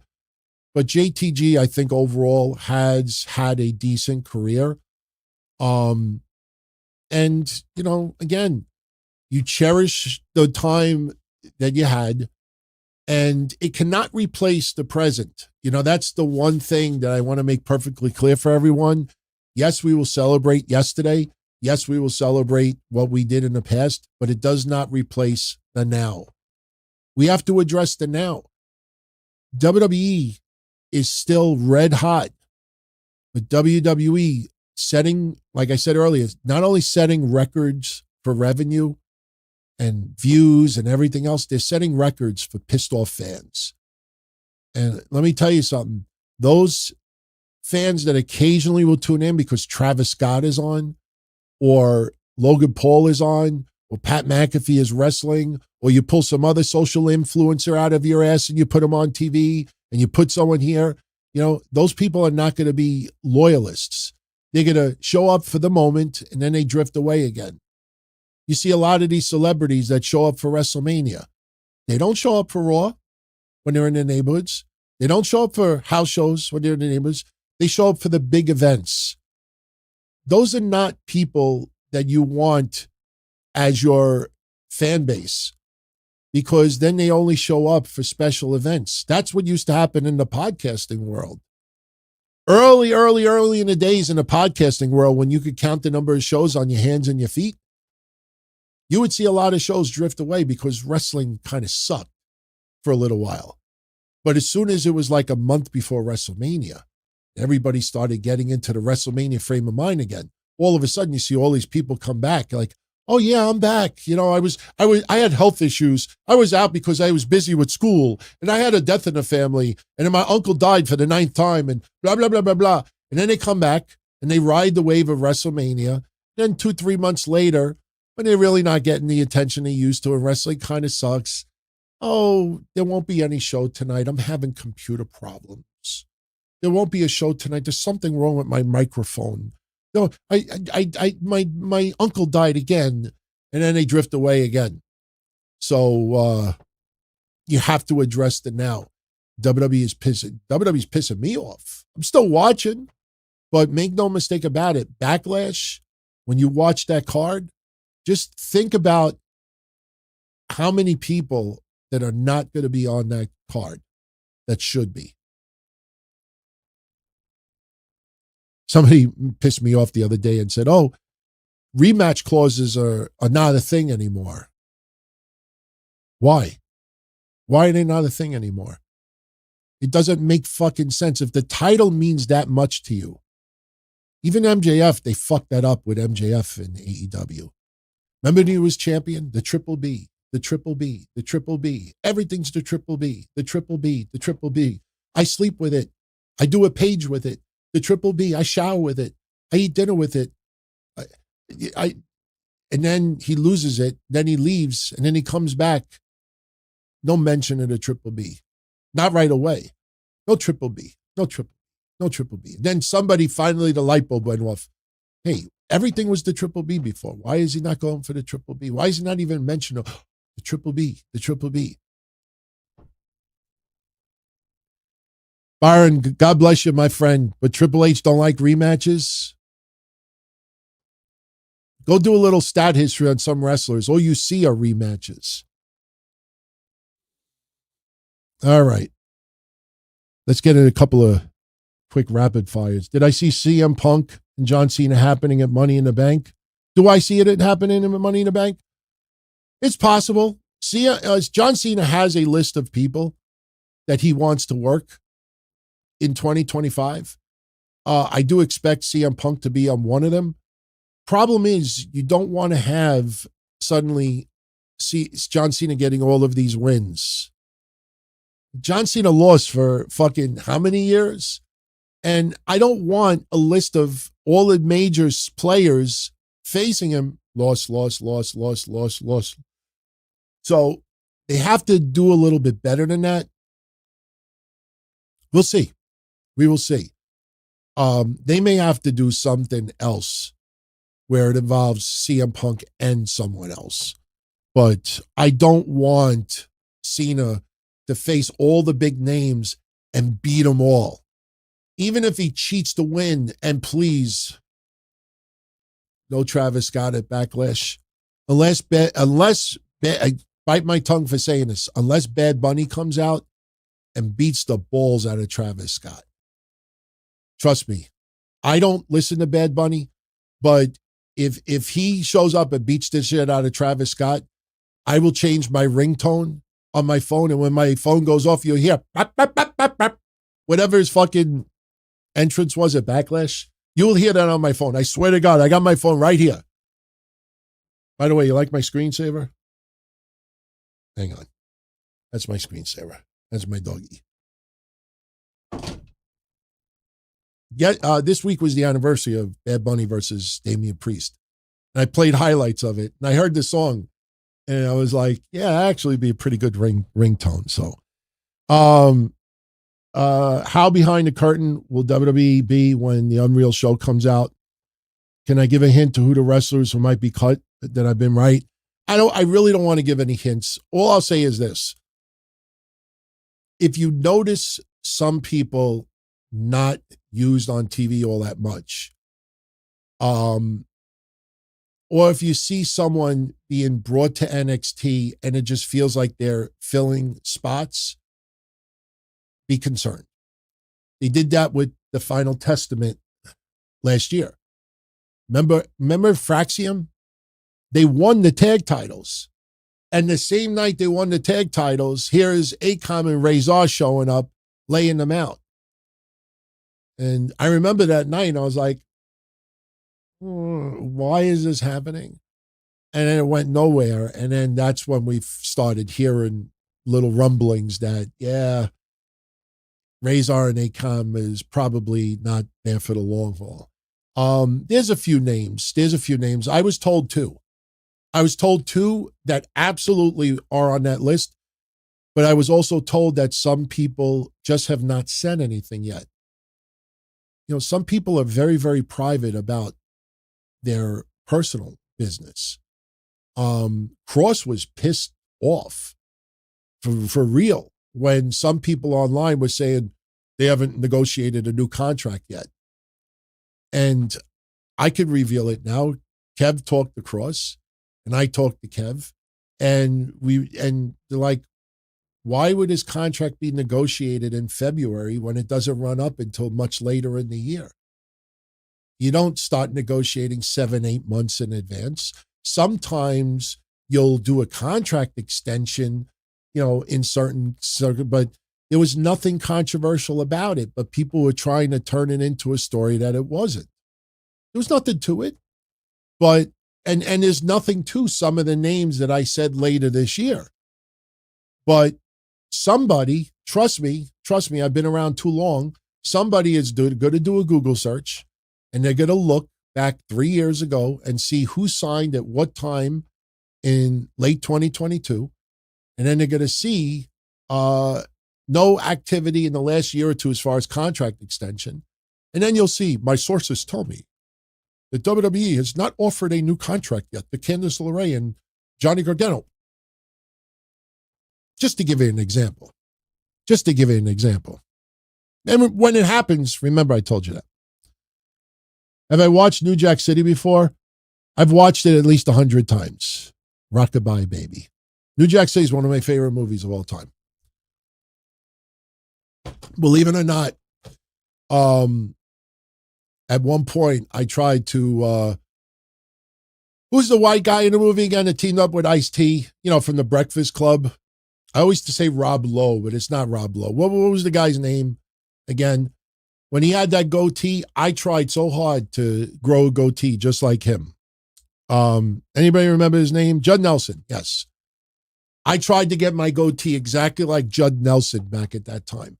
The only thing I didn't like about the movie, there was two things I didn't like. Me, colored me bad. I'd rather watch 8 hours of QT Marshall than ever listen to a Color Me Bad song. I went and saw them live. Oh, fuck. I had the pictures. I told somebody not too long ago that I was going to show you the pictures. I had them somewhere. But I saw Color Me Bad in like 1990. And I swear to God, I said, if I ever hear Color Me Bad again, if there's ever like a mass casualty event in my neighborhood, you know, it might be me. And I'm exaggerating. I hated that song, and they played it in a movie, and I hated the portrayal of the Italian mafia. Promise you this. When they showed Wesley Snipes and the other guys hanging with the Italian mafia, remember when the guy cut the Italian guy's ponytail off? Do you see the scene in the bar where the guy's like this? I promise you, no one out there in the Italian mob acts that way. If anybody in the Italian mob acted that way for real, they would have got shot. They portrayed them ridiculously bad. And that was done intentional. It was done intentional. So, was I a fan of Tupac and Biggie? Biggie more than Tupac. I like Biggie's beats more than anything else. Biggie was uber talented. Tupac I never really got into. I got into his music more after he passed away, but Biggie I was a big fan of. Disappointed in Triple H's booking so far. Yeah, when you break it down, listen, the ladder match that they did with the Street Profits and DIY and Motor City Machine, fabulous. It's fabulous. But that doesn't mean that there's great storylines going on with all these individuals. They put together a great match. Everybody killed it. But now what? There's a lot of coasting right now. You look at Backlash. Almost no matches on that card should be happening. Coming out of, remember, Backlash at one point was WrestleMania Backlash. The Backlash from WrestleMania. Logan Paul should not be fighting Jey Uso. Gunther should not be fighting Pat McAfee. John Cena, Randy Orton, all right, fine. You look at the others. Jacob Fatu defending it 4 ways. But still, that's 2 matches. Majority of the card should not be happening, in my honest opinion. I mentioned Tyrese earlier. Hold on a second. Trying to see who I didn't mention yet. He parks and things with Johnny. He may be biased, but if WWE fumbles Kross, that's going to make me lose some interest of WWE. Love seeing Kross and enjoying his work. Johnny, you know what's great about Kross? And I'm not just saying it because he's a friend. I am ecstatic to seeing the reaction he's getting right now. And you see it. The momentum is there. And WWE has taken notice of it. But what is so beautiful about it is 2 things. For all the people that used to criticize Kev, criticize me, and I admit, I tried to defend the helmet. My mistake. But the thing is this, and I've always said this, you don't abandon your friends, no matter who they are, no matter if they're famous or if they're absolute, nobodies. And I hate using that term, you know what I mean. You don't alienate your friends. And I found it baffling and weird to see people on here that were trying to convince us to turn against a friend. We knew what he had. We knew how special it could be if given the opportunity. What's so beautiful about this right now is he hasn't been given the opportunity. He has been building this online. He's been building this one person at a time. I have said this for years, and Kev has said it also. He's one of the very few people out there that mingles with as many people as he can on social media. He doesn't have an assistant helping them. You'd be shocked how many people in WWE have an assistant tweeting for them and liking their tweets and retweeting and responding. You'd be shocked how many. He is one that loves the one-on-one, and he has done this himself. And the YouTube video that he put up, this little documentary, WrestleMania week, he's being himself. And, I have revealed he's the one that reached out to me after Kev passed. And he told me straight up why he loved what we did and what we do. And he just put it out there. And everything that he said that he loved that we do, he says, we're very much alike in a lot of ways. And when I watched that documentary and he talks about everything that he does, one thing that stood out to me was this. A lot of you probably don't remember this. When Kross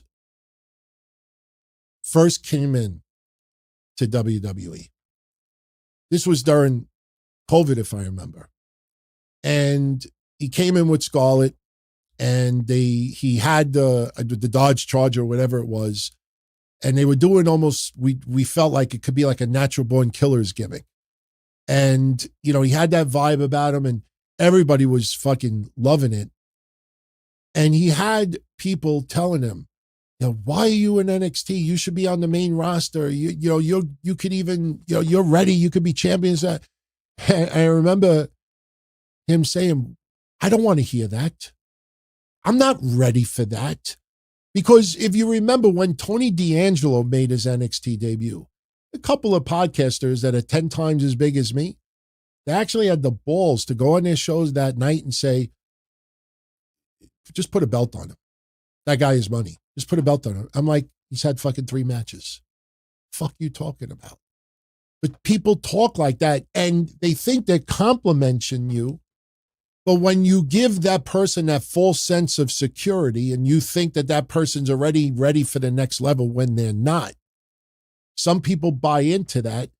And then what happens? They crash and burn. And when he said that, you know, one thing that upsets him is when people come up to him and say, I loved this, and this. Now, listen, if you're talking about an individual moment, that's fine. Oh, I loved what you did at WrestleMania. I loved what you did last year in Philly. I loved that segment that you did with Jeff Hardy. I'm just using examples. You're talking about a particular moment. But when you're talking loved as in past tense, like, oh, I loved the shows. I loved the DTKC show. What about now? And Kross, that gets under his skin more than anything. He don't want people talking about what they loved as past tense. And that is so on point. And that is something, if you've noticed, Kevin and I, since the beginning of we started doing shows together, what do we always say? We are never satisfied in what we do. We always wanted to make Monday nights feel like it was a special event. We always wanted to go off the air and be like, that was a good show. You know, like putting a lot of effort into it. We don't like to wing it. We don't like to just like sleep for 3 hours and then pretend like we saw Raw, but all we got is the results. And we kind of like, no, we never wanted to do that. Other people can. That was never us.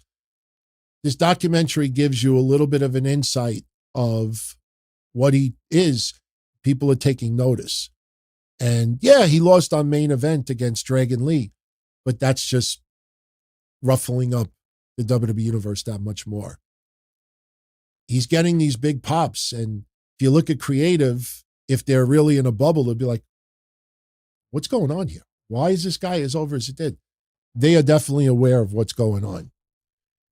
If they sabotage that and cut him, then obviously WWE, TKO, they only have one motive, and this is not the wrestling company that we know anymore.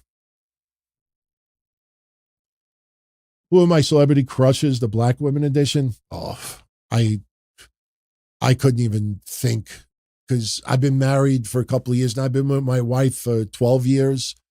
I haven't thought about it. I mean, I did admit on Patreon the other day that Sharmell Sullivan, the wife of, no, not the wife, the girlfriend of Bobby Lashley. No. What am I saying? Queen Sharmell, the wife of Booker T.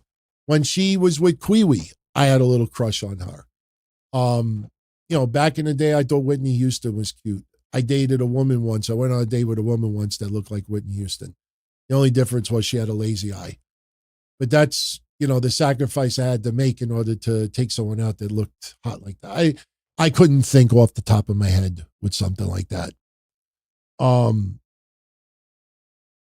Theme parks and things also says, Johnny says, now that you mention the documentary, he does recommend people to watch it. It was like a movie he didn't want to, and it was very good. It was really, really good. I mean, and it's not very long. I mean, it does keep your interest, but it does give you a little bit of an insight of the person himself. That book comes out. I'm looking forward to reading it. So, all right. How long have we been going? Wow, we've been going 2 hours already. Holy shit. We got to start bringing this home. Bob is saying he didn't know I dated a black woman before. No, I went on a date one time with a girl. I really don't want to bring up the story again. I know some of you are hearing it, probably rolling your eyes, but this is a true story. My friend Joey used to own a clothing manufacturer in Greenpoint, Brooklyn, Long Island City. And there was a girl that worked with him that looked just like Whitney Houston. Absolutely beautiful. And every time I would go visit my friend from work, she was there. She was in the office. I would talk to her a little bit. And my friend Joey one time, he's like, why don't you two go out for lunch or something? And we were kind of like brushing it off. I was single. She was single. But she was gorgeous. And she looked just like Whitney Houston. And I don't remember how it came together, but we made arrangements that I was going to take her out to dinner, like on a Friday night or something. And true story, and you really can't see it here, but this week I will take a picture and I'll zoom in and you will see it. I have a scar over here, a legitimate scar, and you could still see it. What happened was I had a awful beat up Cutlass Supreme at the time. And this is around 1990, I think.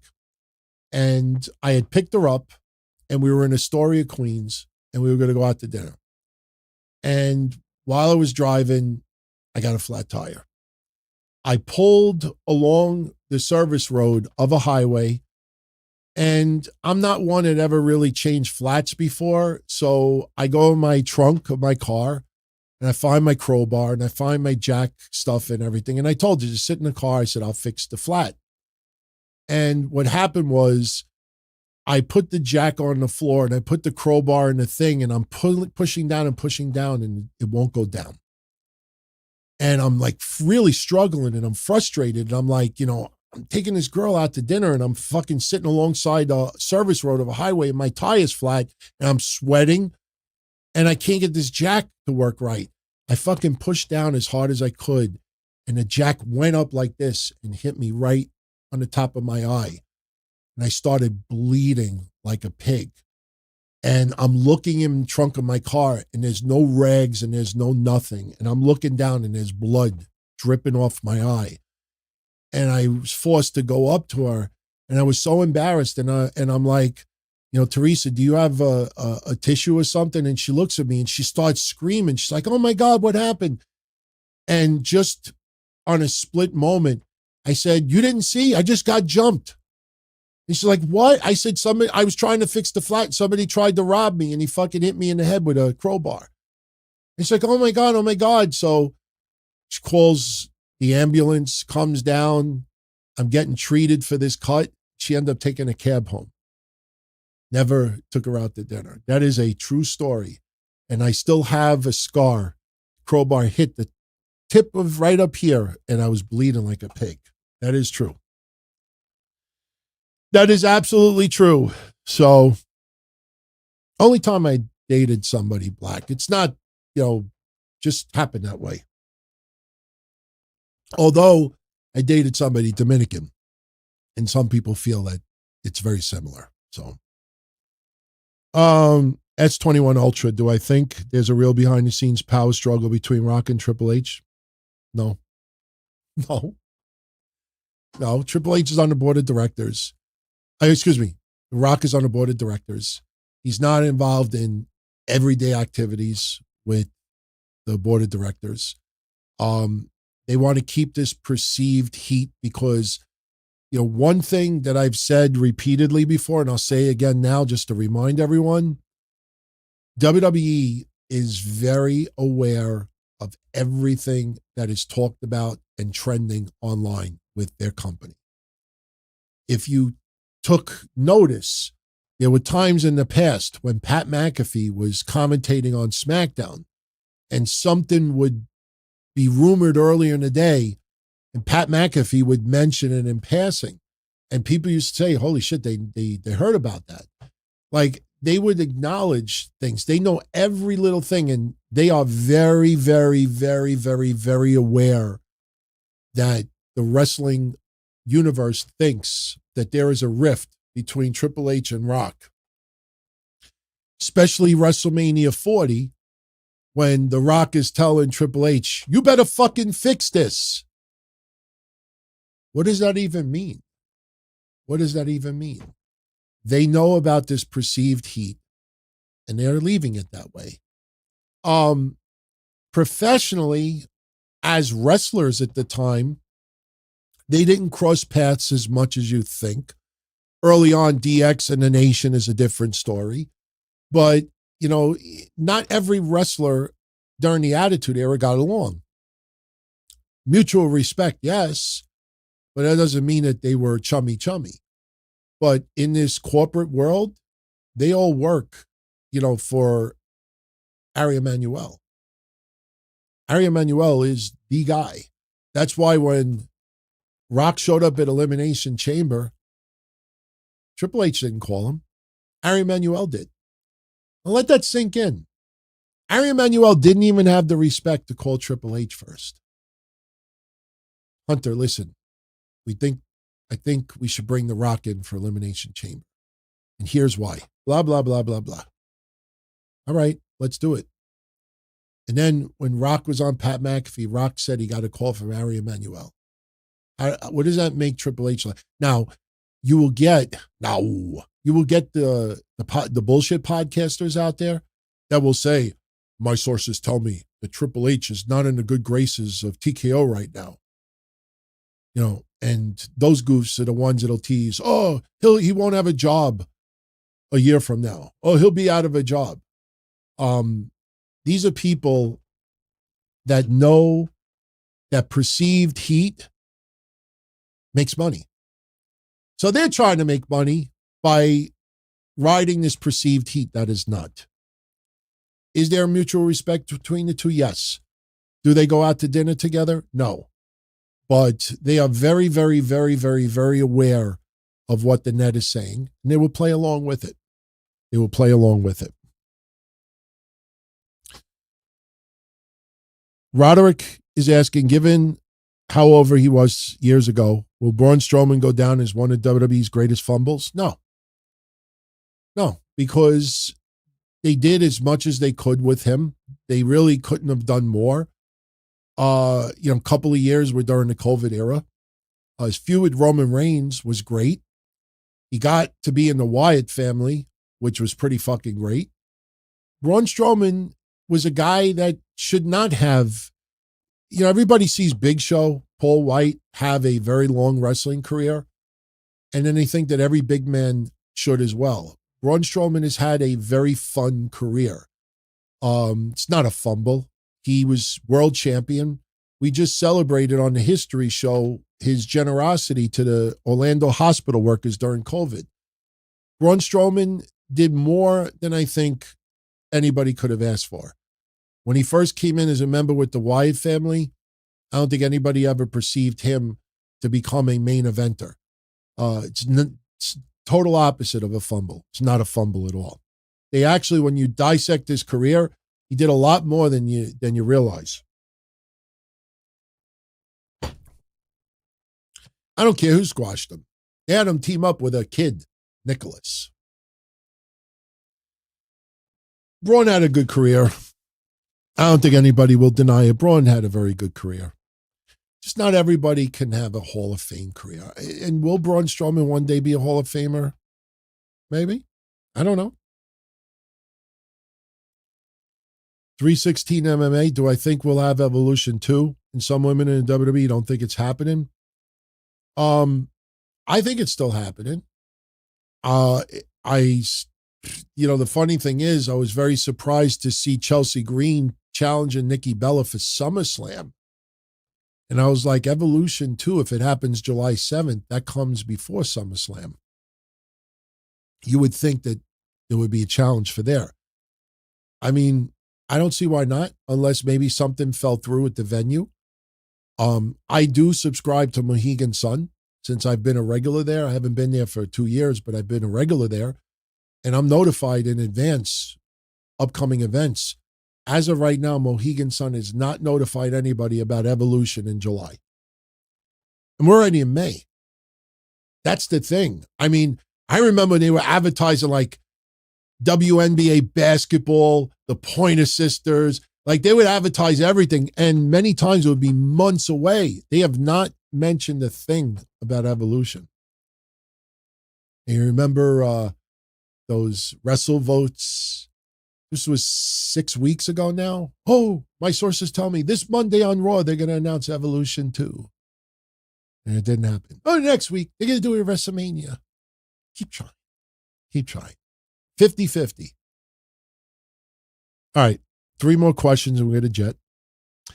It's the Costanza. Will Hulk Hogan's new wrestling promotion be as big as he says it will be? He thinks he'll make a new wrestling promotion because WWE fans booed him that hard. Hulk Hogan is a fucking fiasco. I vowed to not cover this promotion again until it's closed. Shame on Gerwick and others that did this. I could see Hulk Hogan doing this, but not good wrestling news sites. And you all you schmucks did that. I saw Steve Gerwick write Hulk Hogan to be involved in a new pro wrestling promotion.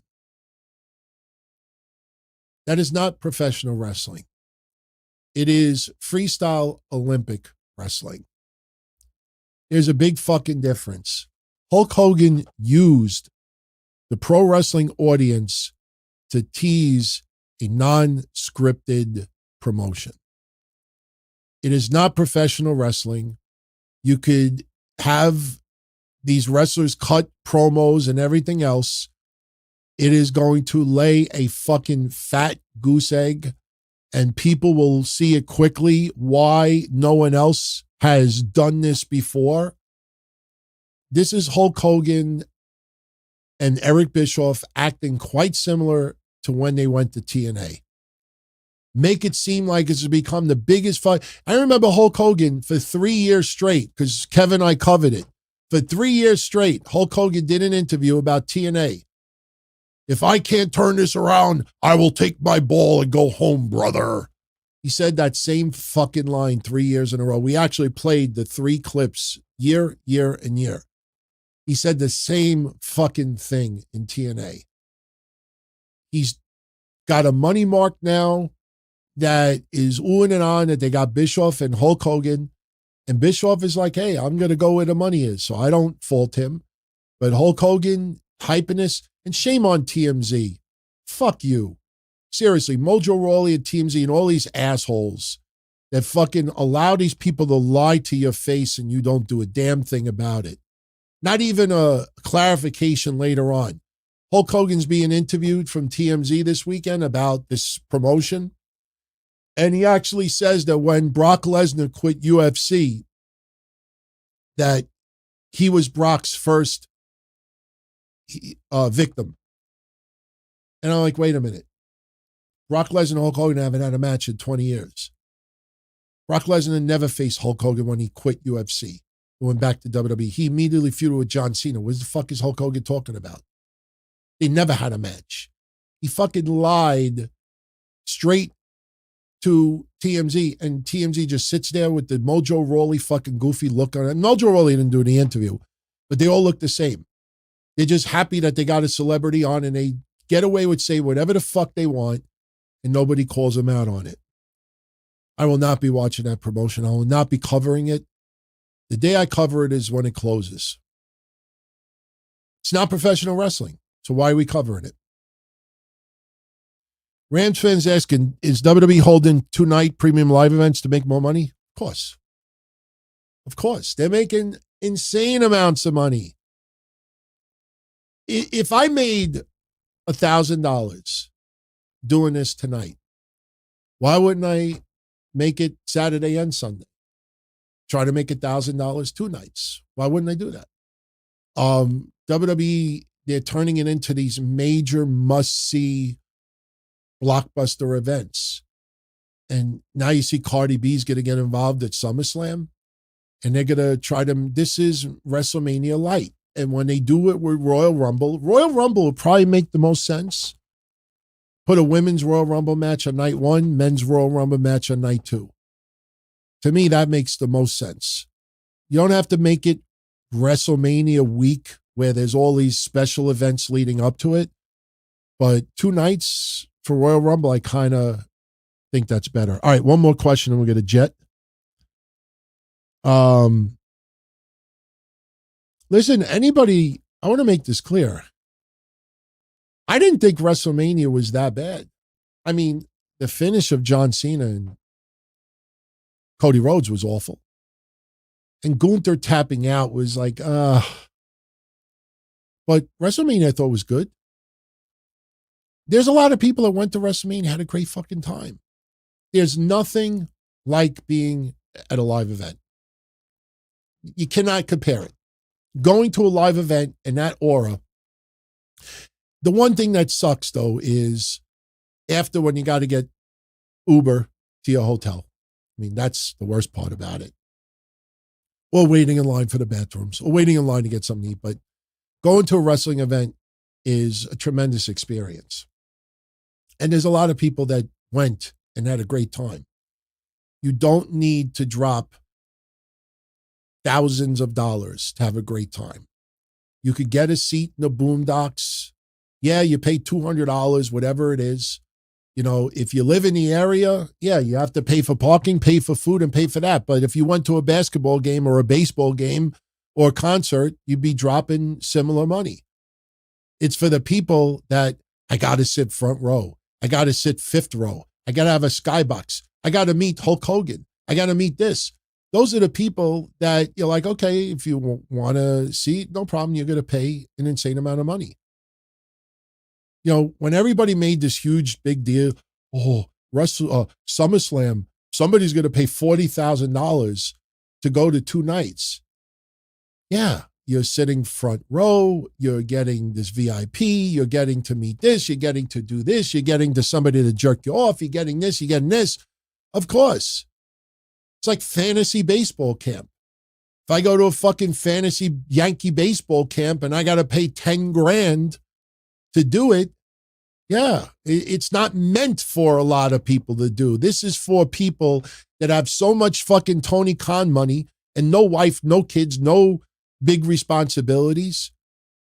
You know, those are the ones that attracts. If I had tens of millions of dollars in the bank and I felt like dropping $50,000 to go to WrestleMania weekend and have the privilege of being able to do something and get something that no one else does, yeah, I'll probably spend it.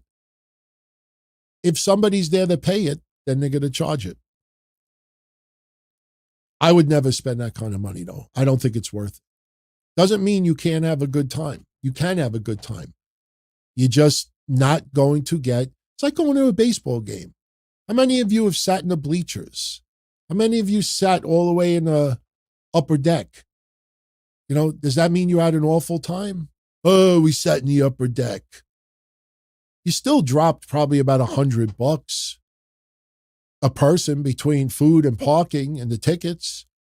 You had a great time. You had a great time. I went to, was it game 6? No, it was game 5 of the Yankees and the Diamondbacks in 2001. Some of you remember, I came home and did the second part of a hotline report.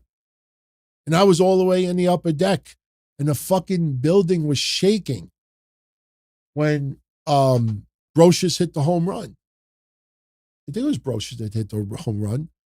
I mean, I went to fucking basketball games that it's so loud that you can't even hear the noise. That's how loud it is. It gets to a pitch that you just hear this like weird ringing sound.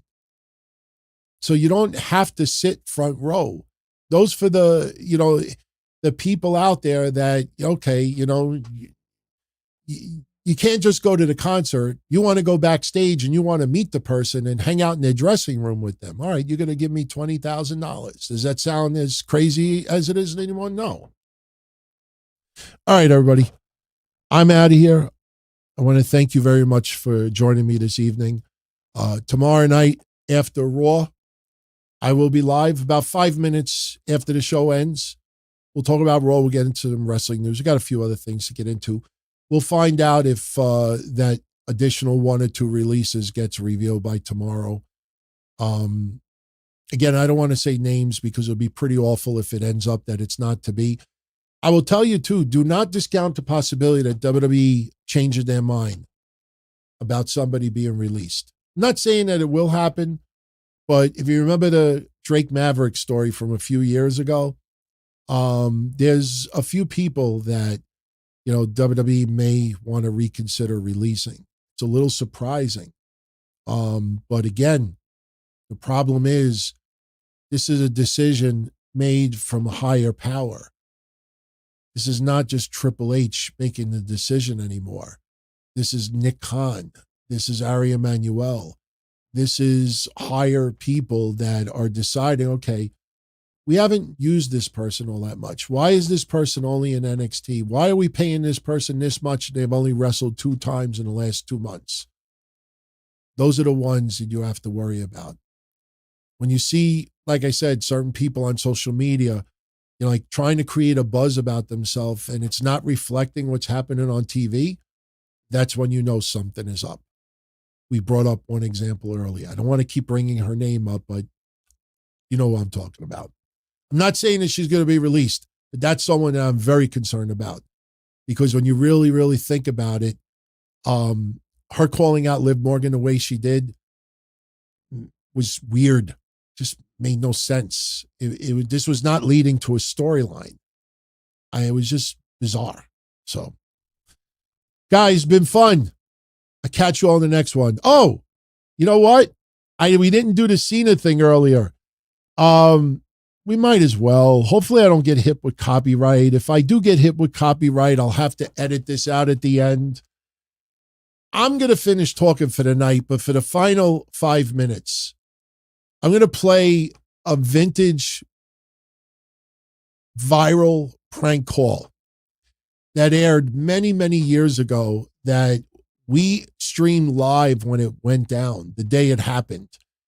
And we couldn't stop laughing when it happened. I'm sure a lot of you have heard this one before, but a radio station decided to troll someone about John Cena.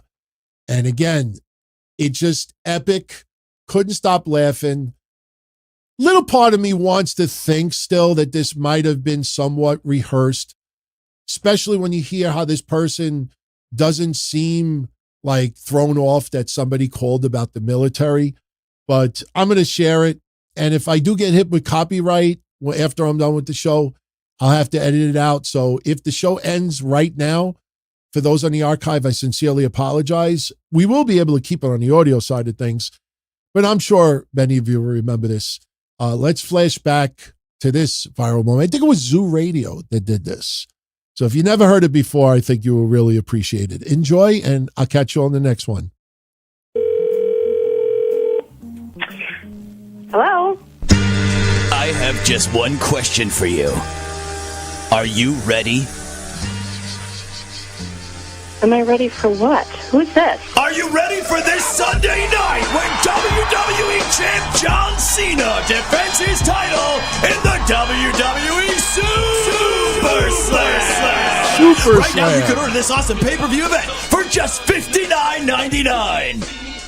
I'm sorry, no, there is not any chance in hell that we're ever going to have wrestling in this house again. But thank you, but no. Have a good day.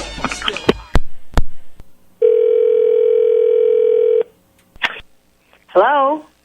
and goodbye to anyone standing in John Cena's way when he takes on 6 men in a steel cage shoots and ladders match at WWE Super Slam. Order now and save $10 with a low price of just $49.99. Sir, you guys just called me, and as I mentioned before, we're not ordering this, so please stop calling my house. Thank you and goodbye.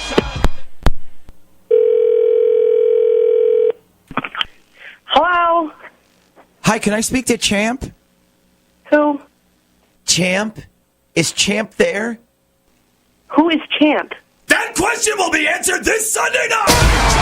Cena defends the belt at WWE Super Slam.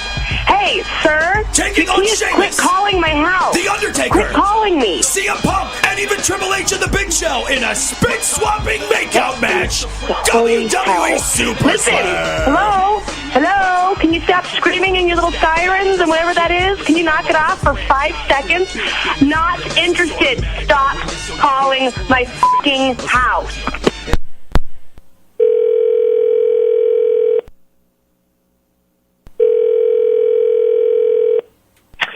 Hello? I'm watching you. Excuse me?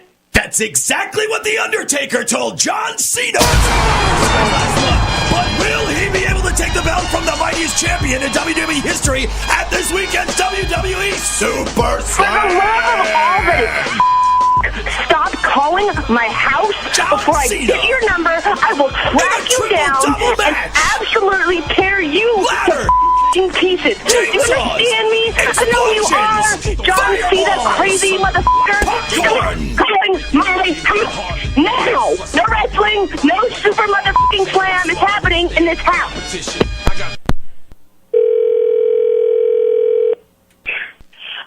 I swear to Jesus, if this is those wrestling again. Okay, good morning. Hi, I'm just calling this morning to ask if you're a supporter of the United States military. Oh, my God, I apologize. We've been getting calls all morning. I apologize, and yes.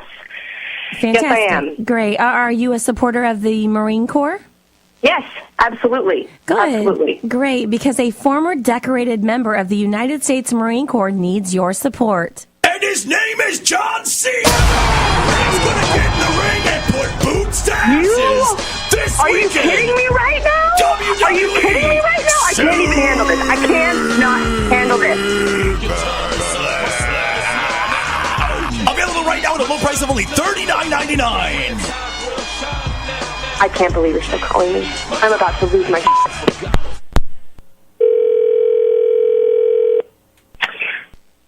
I swear I'm about to call the police.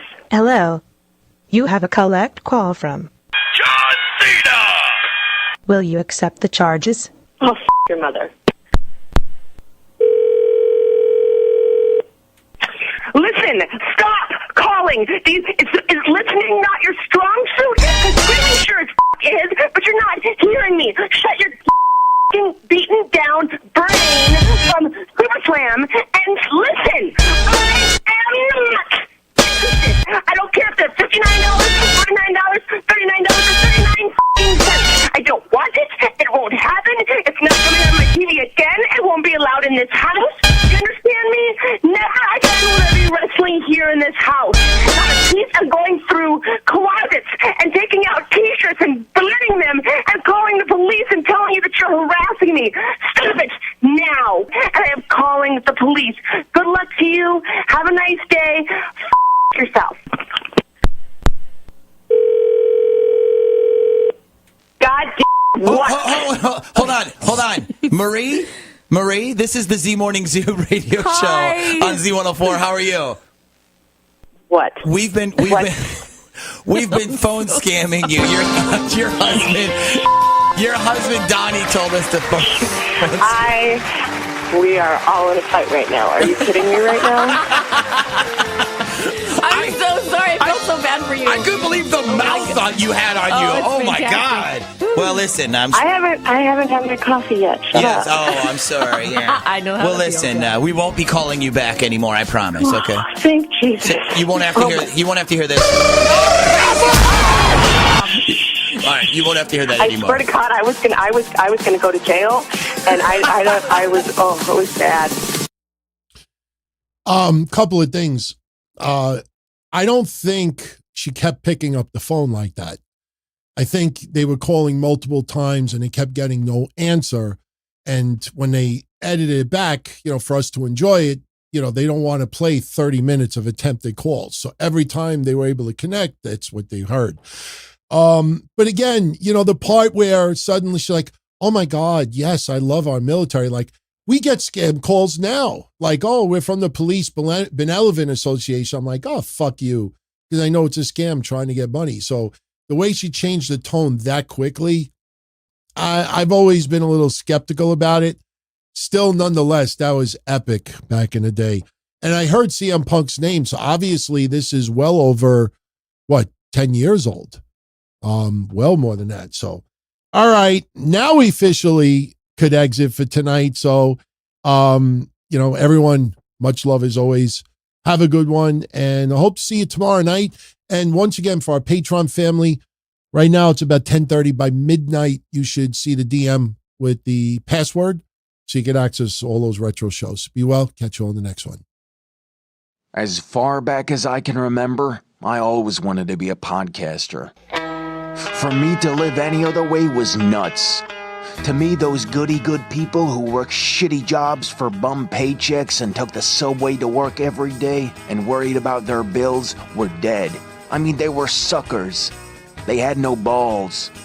If I wanted something, I just took it. I ran everything. I paid the bills. I paid the host. I even paid the masked maniac. Everybody had their hands out. Everything was for the taking. We always called each other good fellas. You would always hear from somebody. You're gonna like Don Tony. He's all right. He's a good fella. He's one of us. But if you're part of my crew, nobody ever tells you they're gonna get rid of you.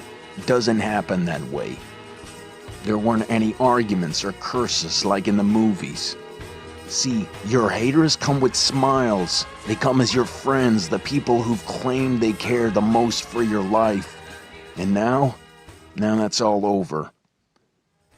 And that's the best part. Today everything is different. There's lots of action. I don't have to wait around for everything like everyone else.